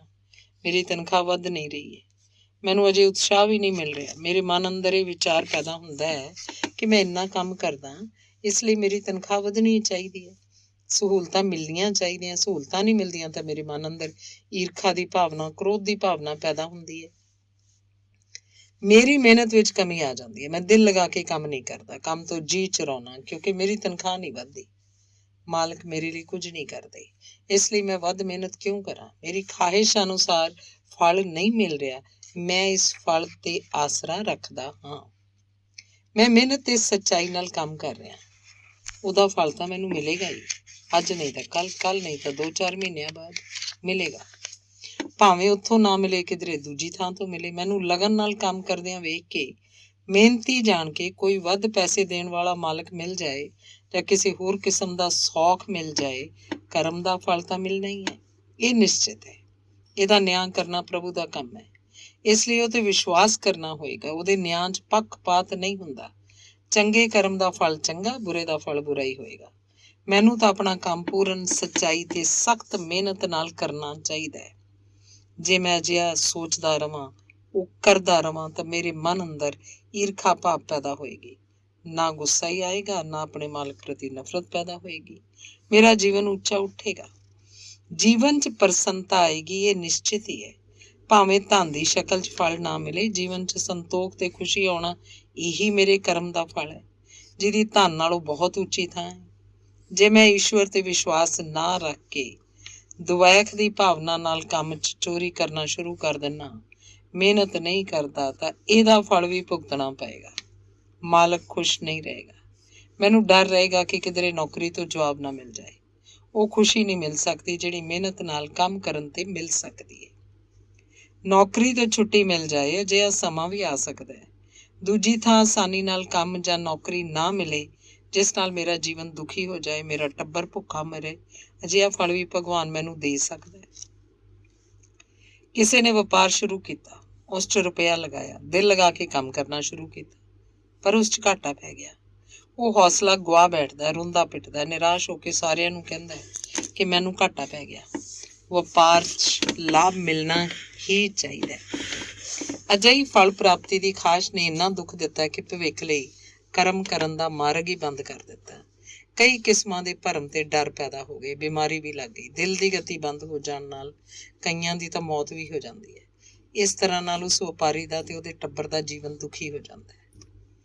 ਜੇ ਵਿਅਕਤੀ ਕਰਮ ਕਰੇ ਤੇ ਫਲ ਦੀ ਇੱਛਾ ਨਾ ਕਰੇ, ਉਹਨੂੰ ਪਰਮਾਤਮਾ ਤੇ ਛੱਡ ਦੇ, ਇਹ ਮੰਨ ਲਏ ਕਿ ਮੇਰੇ ਕਰਮਾਂ ਦਾ ਫਲ ਮੈਨੂੰ ਮਿਲਣਾ ਹੈ, ਇਹ ਜਿਹੜਾ ਘਾਟਾ ਪਿਆ ਹੈ ਮੇਰੇ ਕਿਸੇ ਬੁਰੇ ਕਰਮ ਦਾ ਸਿੱਟਾ ਹੈ, ਮੈਂ ਕਿੱਥੇ ਗਲਤੀ ਕੀਤੀ ਹੈ, ਕਿੱਥੇ ਮੇਰੀ ਦੁਰਬਲਤਾ ਰਹੀ, ਕਿਧਰੇ ਮੈਂ ਝੂਠ ਤਾਂ ਨਹੀਂ ਬੋਲਿਆ ਸੀ, ਉਹ ਕੰਮ ਕੀਤਾ ਜਿਹਦਾ ਮੈਨੂੰ ਕੁਝ ਅਨੁਭਵ ਨਹੀਂ ਸੀ, ਸਿਰਫ ਕਿਸੇ ਦਾ ਚਿਕਨੀ ਚੁਪੜੀ ਗੱਲ 'ਚ ਆ ਕੇ ਕਿ ਬਹੁਤ ਲਾਭ ਮਿਲੇਗਾ ਵਪਾਰ ਕਰ ਲਿਆ, ਜਿਹਦਾ ਫਲ ਮੈਨੂੰ ਘਾਟੇ ਦੇ ਰੂਪ 'ਚ ਮਿਲਦਾ ਹੈ। ਘਾਟੇ ਦਾ ਕਾਰਨ ਜ਼ਰੂਰ ਕੁਝ ਹੁੰਦਾ ਹੈ, ਇਸ ਉੱਪਰ ਵਿਚਾਰ ਕਰਕੇ ਭਵਿੱਖ ਲਈ ਮੈਂ ਸਾਵਧਾਨ ਹੋ ਜਾਵਾਂ ਤਾਂ ਘਾਟੇ ਦਾ ਇੰਨਾ ਦੁੱਖ ਮੈਨੂੰ ਨਾ ਹੁੰਦਾ, ਸਗੋਂ ਇਹ ਤੋਂ ਮੈਨੂੰ ਸਿੱਖਿਆ ਮਿਲੇਗੀ। ਘਾਟੇ ਦੀ ਸੱਟ ਮੇਰਾ ਮਾਰਗਦਰਸ਼ਨ ਕਰੇਗੀ, ਉਹ ਮੈਨੂੰ ਵਧੇਰੇ ਬੁੱਧੀਮਾਨ ਤੇ ਜਾਗਰੂਕ ਬਣਾਏਗੀ ਤੇ ਉਚਿਤ ਢੰਗ ਨਾਲ ਕਾਰਜ ਕਰਨ ਦੀ ਪ੍ਰੇਰਨਾ ਮਿਲੇਗੀ। ਆਪਣੇ ਵਪਾਰ ਨੂੰ ਠੀਕ ਬਣਾਉਣ ਦਾ ਉਪਰਾਲਾ ਕਰਾਂਗਾ, ਦਿਲ ਲਗਾ ਕੇ ਕੰਮ ਕਰਨ ਦੀ ਪ੍ਰਵਿਰਤੀ ਆਏਗੀ। ਜੇ ਮੈਂ ਮਿਹਨਤ ਕਰਾਂਗਾ ਤਾਂ ਉਸ ਦਾ ਫਲ ਨਿਸ਼ਚਿਤ ਹੈ। ਅਸਲ 'ਚ ਤੁਸੀਂ ਜੇ ਫਲ ਦਾ ਮੋਹ ਰੱਖੇ ਬਗੈਰ ਕੰਮ ਕਰਦੇ ਹੋ ਤਾਂ ਆਪ ਦੇ ਕਰਮ ਦਾ ਮਹੱਤਵ ਉੱਚਾ ਹੈ। ਆਪ ਈਸ਼ਵਰ ਦੇ ਰਸਤੇ ਤੇ ਹੋ। ਜੇ ਤੁਸੀਂ ਕਿਸੇ ਦੀ ਸੇਵਾ ਕਰਦੇ ਹੋ, ਉਸ ਪਿੱਛੇ ਤੁਹਾਡੇ ਦਿਲ 'ਚ ਉਹ ਤੋਂ ਕੁਝ ਵੀ ਪ੍ਰਾਪਤ ਕਰਨ ਦੀ ਭਾਵਨਾ ਨਹੀਂ ਹੈ, ਤਾਂ ਤੁਸੀਂ ਵਾਸਤਵਿਕ ਆਨੰਦ ਦਾ ਅਨੁਭਵ ਕਰੋਗੇ। ਤੁਸੀਂ ਸੜਕ ਤੇ ਜਾ ਰਹੇ ਹੋ, ਉੱਧਰੋਂ ਇੱਕ ਮੋਟਰ ਆ ਗਈ, ਇੱਕ ਬਾਲ ਸੜਕ ਪਾਰ ਕਰਦਾ ਹੋਇਆ ਉਸ ਨਾਲ ਟਕਰਾ ਗਿਆ, ਉਹਨੂੰ ਸੱਟ ਵੱਜਦੀ। ਉਸ ਸਮੇਂ ਅਚਾਨਕ ਤੁਹਾਨੂੰ ਬੱਚੇ ਦੀ ਮਦਦ ਦਾ ਖਿਆਲ ਆਉਂਦਾ। ਤੁਸੀਂ ਭੱਜਦੇ ਹੋਏ ਬੱਚੇ ਕੋਲ ਪਹੁੰਚੇ, ਬਾਲ ਨੂੰ ਛੇਤੀ ਨਾਲ ਚੁੱਕ ਕੇ ਨੇੜੇ ਦੇ ਕਿਸੇ ਹਸਪਤਾਲ 'ਚ ਲੈ ਕੇ ਮਰਹਮ ਪੱਟੀ ਕਰਵਾਈ, ਉਹਦੇ ਮਾਤਾ ਪਿਤਾ ਦਾ ਪਤਾ ਲੈ ਕੇ ਉਹਨਾਂ ਨੂੰ ਬੁਲਾ ਲਿਆਈ। ਤੁਸੀਂ ਬੱਚੇ ਦੀ ਪੂਰੀ ਸੇਵਾ ਕੀਤੀ, ਲੋੜ ਪੈਣ ਤੇ ਉਹਦੇ ਘਰ ਵੀ ਉਹਨੂੰ ਛੱਡ ਆਏ। ਇਹ ਤੋਂ ਨਿਪਟ ਕੇ ਤੁਸੀਂ ਆਪਣੇ ਕੰਮ ਲਈ ਚੱਲ ਪਏ, ਜਿਸ ਕੰਮ ਲਈ ਤੁਸੀਂ ਘਰੋਂ ਨਿਕਲੇ ਸੀ। ਅਜਿਹੇ ਸਮੇਂ ਤੁਹਾਡੇ ਮਨ 'ਚ ਕਿਸੇ ਕਿਸਮ ਦਾ ਫਲ ਉਸ ਬੱਚੇ ਦੇ ਬਦਲੇ 'ਚ ਬੱਚੇ ਤੋਂ ਜਾਂ ਉਹਦੇ ਮਾਤਾ ਪਿਤਾ ਤੋਂ ਪ੍ਰਾਪਤ ਕਰਨ ਦਾ ਵਿਚਾਰ ਨਹੀਂ ਉੱਠਦਾ। ਇਸ ਉੱਪਰ ਤੁਸੀਂ ਥੋੜ੍ਹਾ ਸ਼ਾਂਤ ਮਨ ਨਾਲ ਵਿਚਾਰ ਕਰੋ ਕਿ ਬਗੈਰ ਕਿਸੇ ਪੂਰਵ ਇੱਛਾ ਤੋਂ ਆਪਣੇ ਆਪ ਹੀ ਇੱਕ ਦੀ ਸੇਵਾ ਹੋ ਗਈ, ਜਿਸ ਪਿੱਛੇ ਕਿਸੇ ਕਿਸਮ ਦੀ ਸਵਾਰਥ ਦੀ ਭਾਵਨਾ ਨਹੀਂ। ਅਜਿਹੀ ਸੇਵਾ ਕਰਕੇ ਆਪ ਨੂੰ ਜਿਹੜੀ ਖੁਸ਼ੀ ਹੋਏਗੀ, ਤੁਹਾਨੂੰ ਜਿਹੜਾ ਆਪਣੇ ਆਪ ਉੱਪਰ ਮਾਣ ਹੋਏਗਾ, ਉਹ ਅਨੁਭਵ ਹੀ ਕੀਤਾ ਜਾ ਸਕਦਾ ਹੈ। ਉਹਦਾ ਅਸਲ ਆਨੰਦ ਦੀ ਸਥਿਤੀ ਹੈ। ਇਹੀ ਫਲ ਦਾ ਤਿਆਗ ਹੈ। ਇਸ ਪਿੱਛੋਂ ਸ਼ਾਇਦ ਤੁਹਾਨੂੰ ਉਸ ਮੁੰਡੇ ਦੇ ਕਦੇ ਦਰਸ਼ਨ ਵੀ ਨਾ ਹੋਣ, ਉਹ ਤੁਹਾਡੇ ਜੀਵਨ 'ਚ ਕਦੇ ਕੰਮ ਵੀ ਨਾ ਆਏ। ਇਸੇ ਤਰ੍ਹਾਂ ਤੁਸੀਂ ਕਦੇ ਕਿਸੇ ਪਿਆਸ ਨਾਲ ਤੜਪ ਰਹੇ ਵਿਅਕਤੀ ਨੂੰ ਪਾਣੀ ਪਿਲਾਤਾ, ਭੁੱਖੇ ਨੂੰ ਭੋਜਨ ਕਰਾਤਾ, ਜਿਹਨੂੰ ਤੁਸੀਂ ਜਾਣਦੇ ਤੀਕ ਨਹੀਂ, ਤੁਹਾਨੂੰ ਕੋਈ ਇੱਛਾ ਨਹੀਂ ਹੋਏਗੀ ਕਿ ਕੱਲ ਨੂੰ ਤੁਹਾਡੀ ਭੁੱਖ ਪਿਆਸ ਬੁਝਾ ਕੇ ਜਿਹੜਾ ਵੀ ਆਨੰਦ ਤੁਹਾਨੂੰ ਉਸ ਸਮੇਂ ਆਏਗਾ, ਉਹ ਦੂਜੇ ਤੋਂ ਕੁਝ ਪ੍ਰਾਪਤ ਕਰਕੇ ਸੇਵਾ ਕਰਨ ਨਾਲ ਨਹੀਂ ਆ ਸਕਦਾ। ਇਹ ਅਨੁਭਵ ਸਿੱਧ ਗੱਲ ਹੈ। ਹਰ ਸਮੇਂ ਅਸੀਂ ਫਲ ਪ੍ਰਾਪਤੀ ਦੀ ਆਸ਼ਾ ਰੱਖਦੇ ਹਾਂ, ਇਸੇ ਕਾਰਨ ਸਾਡੇ ਜੀਵਨ 'ਚ ਸਮਤਾ ਨਹੀਂ ਰਹਿੰਦੀ। ਘਰ 'ਚ ਮੁੰਡਾ ਜੰਮੇ, ਬਹੁਤ ਖੁਸ਼ੀ ਹੁੰਦੀ ਹੈ, ਵਾਜੇ ਵਜਾਏ ਜਾਂਦੇ ਆ, ਉਤਸਵ ਮਨਾਉਂਦੇ ਆ। ਕਿਸੇ ਦੀ ਮੌਤ ਹੋਵੇ, ਰੋਂਦੇ ਪਿੱਟਦੇ ਆ, ਅਸਮਾਨ ਸਿਰ ਤੇ ਚੁੱਕ ਲੈਂਦੇ ਆ। ਲਾਭ ਹੋਵੇ ਤਾਂ ਫੁੱਲੇ ਨਹੀਂ ਸਮਾਉਂਦੇ, ਨੁਕਸਾਨ ਹੋਵੇ ਤਾਂ ਛਟਪਟਾ ਜਾਂਦੇ ਆ। ਇਸ ਤਰ੍ਹਾਂ ਦੀ ਅਸਮਾਨਤਾ ਸਾਡੇ ਜੀਵਨ 'ਚ ਚੱਲਦੀ ਹੈ। ਹਰ ਕਰਮ ਨੂੰ ਅਸੀਂ ਪ੍ਰਭੂ ਦੇ ਹਵਾਲੇ ਕਰ ਦਈਏ ਤੇ ਉਸਦੇ ਫਲ ਨੂੰ ਵੀ ਉਹ 'ਤੇ ਛੱਡ ਦਈਏ ਤਾਂ ਬਸ ਜੀਵਨ 'ਚ ਆਨੰਦ ਹੀ ਆਨੰਦ ਹੈ। ਫਲ ਤਾਂ ਭਗਵਾਨ ਦੇ ਹੱਥ 'ਚ ਹੈ, ਸਾਡੇ ਕਰਮ ਤੇ ਫਲ ਦਾ ਹਿਸਾਬ ਪ੍ਰਭੂ ਪਾਸ ਰਹਿੰਦਾ ਹੈ। ਫਿਰ ਸਾਨੂੰ ਇਸ ਸੰਬੰਧ 'ਚ ਸੋਚਣ ਦੀ ਲੋੜ ਹੀ ਕਿਉਂ ਹੈ? ਮਨੁੱਖ ਜੀਵਨ ਹੀ ਅਜਿਹਾ ਜੀਵਨ ਹੈ ਜਿਸ 'ਚ ਇੱਛਾ ਨਾਲ ਕਰਮ ਕਰਨ ਦੀ ਛੂਟ ਹੈ। ਮੈਂ ਆਪਣੀ ਜੀਵ ਆਤਮਾ ਦੀ ਉੱਨਤੀ ਕਰ ਸਕਦਾ, ਈਸ਼ਵਰ ਦਾ ਪਿਆਰਾ ਬਣ ਸਕਦਾ। ਮੈਨੂੰ ਇਹ ਵੀ ਨਹੀਂ ਪਤਾ ਕਿ ਮੇਰਾ ਇਹ ਜੀਵਨ ਕਦ ਤੀਕ ਹੈ, ਮੈਂ ਕਦ ਤੀਕ ਜੀਣਾ ਹੈ। ਇਸ ਲਈ ਮੈਂ ਆਪਣੇ ਆਪ ਨੂੰ ਭੁਲਾਵਿਆਂ 'ਚ ਕਿਉਂ ਰੱਖਾਂ, ਆਪਣੇ ਆਪ ਨੂੰ ਪਰਮੇਸ਼ਰ ਦੀ ਇੱਛਾ ਤੇ ਛੱਡ ਦਿਆਂ, ਭਗਵਾਨ ਦੀ ਸੰਸਾਰਕ ਲੀਲਾ 'ਚ ਇੱਕ ਪਾਤਰ ਦੇ ਨਾਤੇ ਕੰਮ ਕਰਾਂ। ਇਸ ਸੰਸਾਰ ਰੂਪੀ ਮੰਚ ਉੱਪਰ ਮਨੁੱਖ ਉਹੀ ਪ੍ਰਗਟਾਵਾ ਕਰਦਾ ਹੈ ਜਿਹੜਾ ਉਹਨੂੰ ਕਰਨ ਲਈ ਆਖਿਆ ਗਿਆ ਹੈ। ਇਹ ਸਥਿਤੀ ਆਉਣ ਨਾਲ ਸਾਡਾ ਜੀਵਨ ਆਨੰਦ ਭਰਿਆ ਹੋ ਜਾਂਦਾ ਹੈ। ਬਾਲਗ ਸਿੱਖਿਆ ਦੇ ਇੱਕ ਵਿਦਿਆਰਥੀ ਨੇ ਆਪਣੇ ਪਰਿਵਾਰ ਤੇ 2 ਵਾਰ ਪਈਆਂ ਵੱਡੀਆਂ ਮੁਸੀਬਤਾਂ ਦਾ ਹਾਲ ਸੁਣਾਇਆ।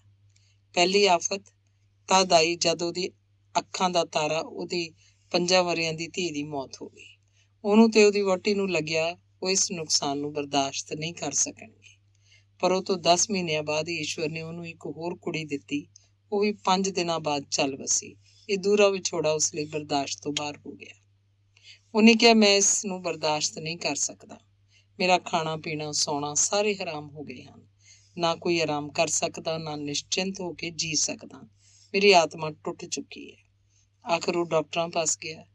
ਇੱਕ ਨੇ ਨੀਂਦ ਦੀ ਗੋਲੀਆਂ ਦੀ ਵਰਤੋਂ ਕਰਨ ਲਈ ਕਿਹਾ, ਦੂਜੇ ਨੇ ਯਾਤਰਾ ਤੇ ਜਾਣ ਦਾ ਸੁਝਾਅ ਦਿੱਤਾ। ਉਹਨੇ ਦੋਵਾਂ ਗੱਲਾਂ ਤੇ ਅਮਲ ਕੀਤਾ, ਪਰ ਕੋਈ ਲਾਭ ਨਹੀਂ ਹੋਇਆ। ਉਹਨੇ ਦੱਸਿਆ, ਮੈਨੂੰ ਅਜਿਹਾ ਲੱਗਦਾ ਜਿਵੇਂ ਮੇਰਾ ਜਿਸਮ ਸ਼ਿਕੰਜੇ ਵਿਚਾਲੇ ਰੱਖ ਦਿੱਤਾ ਗਿਆ ਤੇ ਮੈਂ ਹੋਰ ਵੱਧ ਕੱਸਦਾ ਜਾ ਰਿਹਾ। ਜੇ ਆਪਨੇ ਵੀ ਕਦੇ ਅਨੁਭਵ ਕੀਤਾ ਹੋਵੇ ਤਾਂ ਤੁਸੀਂ ਜਾਣਦੇ ਹੋਗੇ ਕਿ ਗਮ ਦਾ ਅਸਰ ਪ੍ਰਭਾਵ ਕਿੰਨਾ ਸਖਤ ਹੁੰਦਾ ਹੈ। ਈਸ਼ਵਰ ਦੀ ਕਿਰਪਾ ਨਾਲ ਉਸ ਨੇੜੇ ਠੀਕ 4 ਵਰ੍ਹਿਆਂ ਦਾ ਬਾਲਕ ਹੋਰ ਸੀ। ਉਸ ਮੈਨੂੰ ਆਪਣੀ ਸਮੱਸਿਆ ਦਾ ਸਮਾਧਾਨ ਸਮਝਾਇਆ। ਇੱਕ ਦਿਨ ਜਦ ਮੈਂ ਉਦਾਸ ਬੈਠਾ ਸੀ, ਉਹ ਆਇਆ ਤੇ ਕਹਿਣ ਲੱਗਾ, ਪਿਤਾ ਜੀ, ਮੇਰੇ ਲਈ ਇੱਕ ਕਿਸ਼ਤੀ ਬਣਾ ਦਿਓਗੇ? ਮੇਰਾ ਦਿਲ ਕਿਸ਼ਤੀ ਬਣਾਉਣਾ ਨਹੀਂ ਸੀ ਚਾਹੁੰਦਾ, ਇਸ ਲਈ ਕਿ ਮੈਂ ਕੁਝ ਵੀ ਕਰ ਸਕਣ ਦੀ ਸਥਿਤੀ 'ਚ ਨਹੀਂ ਸੀ। ਫਿਰ ਵੀ ਉਸ ਜ਼ਿੱਦੀ ਬਾਲਕ ਦੀ ਗੱਲ ਮੈਨੂੰ ਮੰਨਣੀ ਪਈ। ਕਿਸ਼ਤੀ ਦਾ ਖਿਡੌਣਾ ਬਣਾਉਣ 'ਚ ਮੇਰੇ 3 ਘੰਟੇ ਲੱਗ ਗਏ। ਬਣ ਚੁੱਕਣ ਤੋਂ ਬਾਅਦ ਮੈਂ ਮਾਨਸਿਕ ਸ਼ਾਂਤੀ ਤੇ ਰਾਹਤ ਦਾ ਅਨੁਭਵ ਕੀਤਾ। ਅਜਿਹਾ ਅਨੁਭਵ ਜਿਹੜਾ ਮੈਂ ਕਈ ਮਹੀਨਿਆਂ 'ਚ ਨਹੀਂ ਸੀ ਕਰ ਸਕਿਆ। ਇਸ ਅਨੁਭਵ ਨੇ ਮੈਨੂੰ ਉਦਾਸੀਨਤਾ ਤੋਂ ਛੁਟਕਾਰਾ ਦਿਵਾਇਆ, ਮੈਨੂੰ ਕੁਝ ਸੋਚਣ ਦੀ ਪ੍ਰੇਰਨਾ ਦਿੱਤੀ। ਕਈ ਮਹੀਨਿਆਂ ਬਾਅਦ ਮੈਂ ਪਹਿਲੀ ਵਾਰ ਕੁਝ ਸੋਚ ਸਕਿਆ। ਮੈਨੂੰ ਲੱਗਿਆ, ਜਿਸ ਕੰਮ ਨੂੰ ਕਰਨ 'ਚ ਸਕੀਮ ਤੇ ਸੋਚ ਵਿਚਾਰ ਦੀ ਲੋੜ ਹੋਵੇ, ਉਸ ਕੰਮ ਨੂੰ ਕਰਨ ਸਮੇਂ ਚਿੰਤਾ ਨਹੀਂ ਰਹਿੰਦੀ। ਮੇਰੀ ਇਸ ਕਿਸ਼ਤੀ ਬਣਾਉਣ ਦੇ ਕੰਮ ਨੇ ਮੇਰੀ ਚਿੰਤਾ ਨੂੰ ਜੜੋਂ ਹੀ ਪੁੱਟ ਦਿੱਤਾ ਤੇ ਮੈਂ ਆਪਣੇ ਆਪ ਨੂੰ ਕਿਸੇ ਕੰਮ 'ਚ ਰੁੱਝਿਆ ਰੱਖਣ ਦਾ ਨਿਸ਼ਚਾ ਕੀਤਾ। ਦੂਜੀ ਰਾਤ ਸਮੇਂ ਆਪਣੇ ਆਪ ਨੂੰ ਰੁੱਝਿਆ ਰੱਖਣ ਦਾ ਨਿਰਣਾ ਲਿਆ। ਫਿਰ ਘਰ ਦੇ ਹਰ ਇੱਕ ਕਮਰੇ ਅੰਦਰ ਗਿਆ। ਉਹਨਾਂ 'ਚ ਕੀਤੇ ਜਾਣ ਵਾਲੇ ਕੁਝ ਜ਼ਰੂਰੀ ਕੰਮਾਂ ਦੀ ਸੂਚੀ ਤਿਆਰ ਕਰ ਲਈ।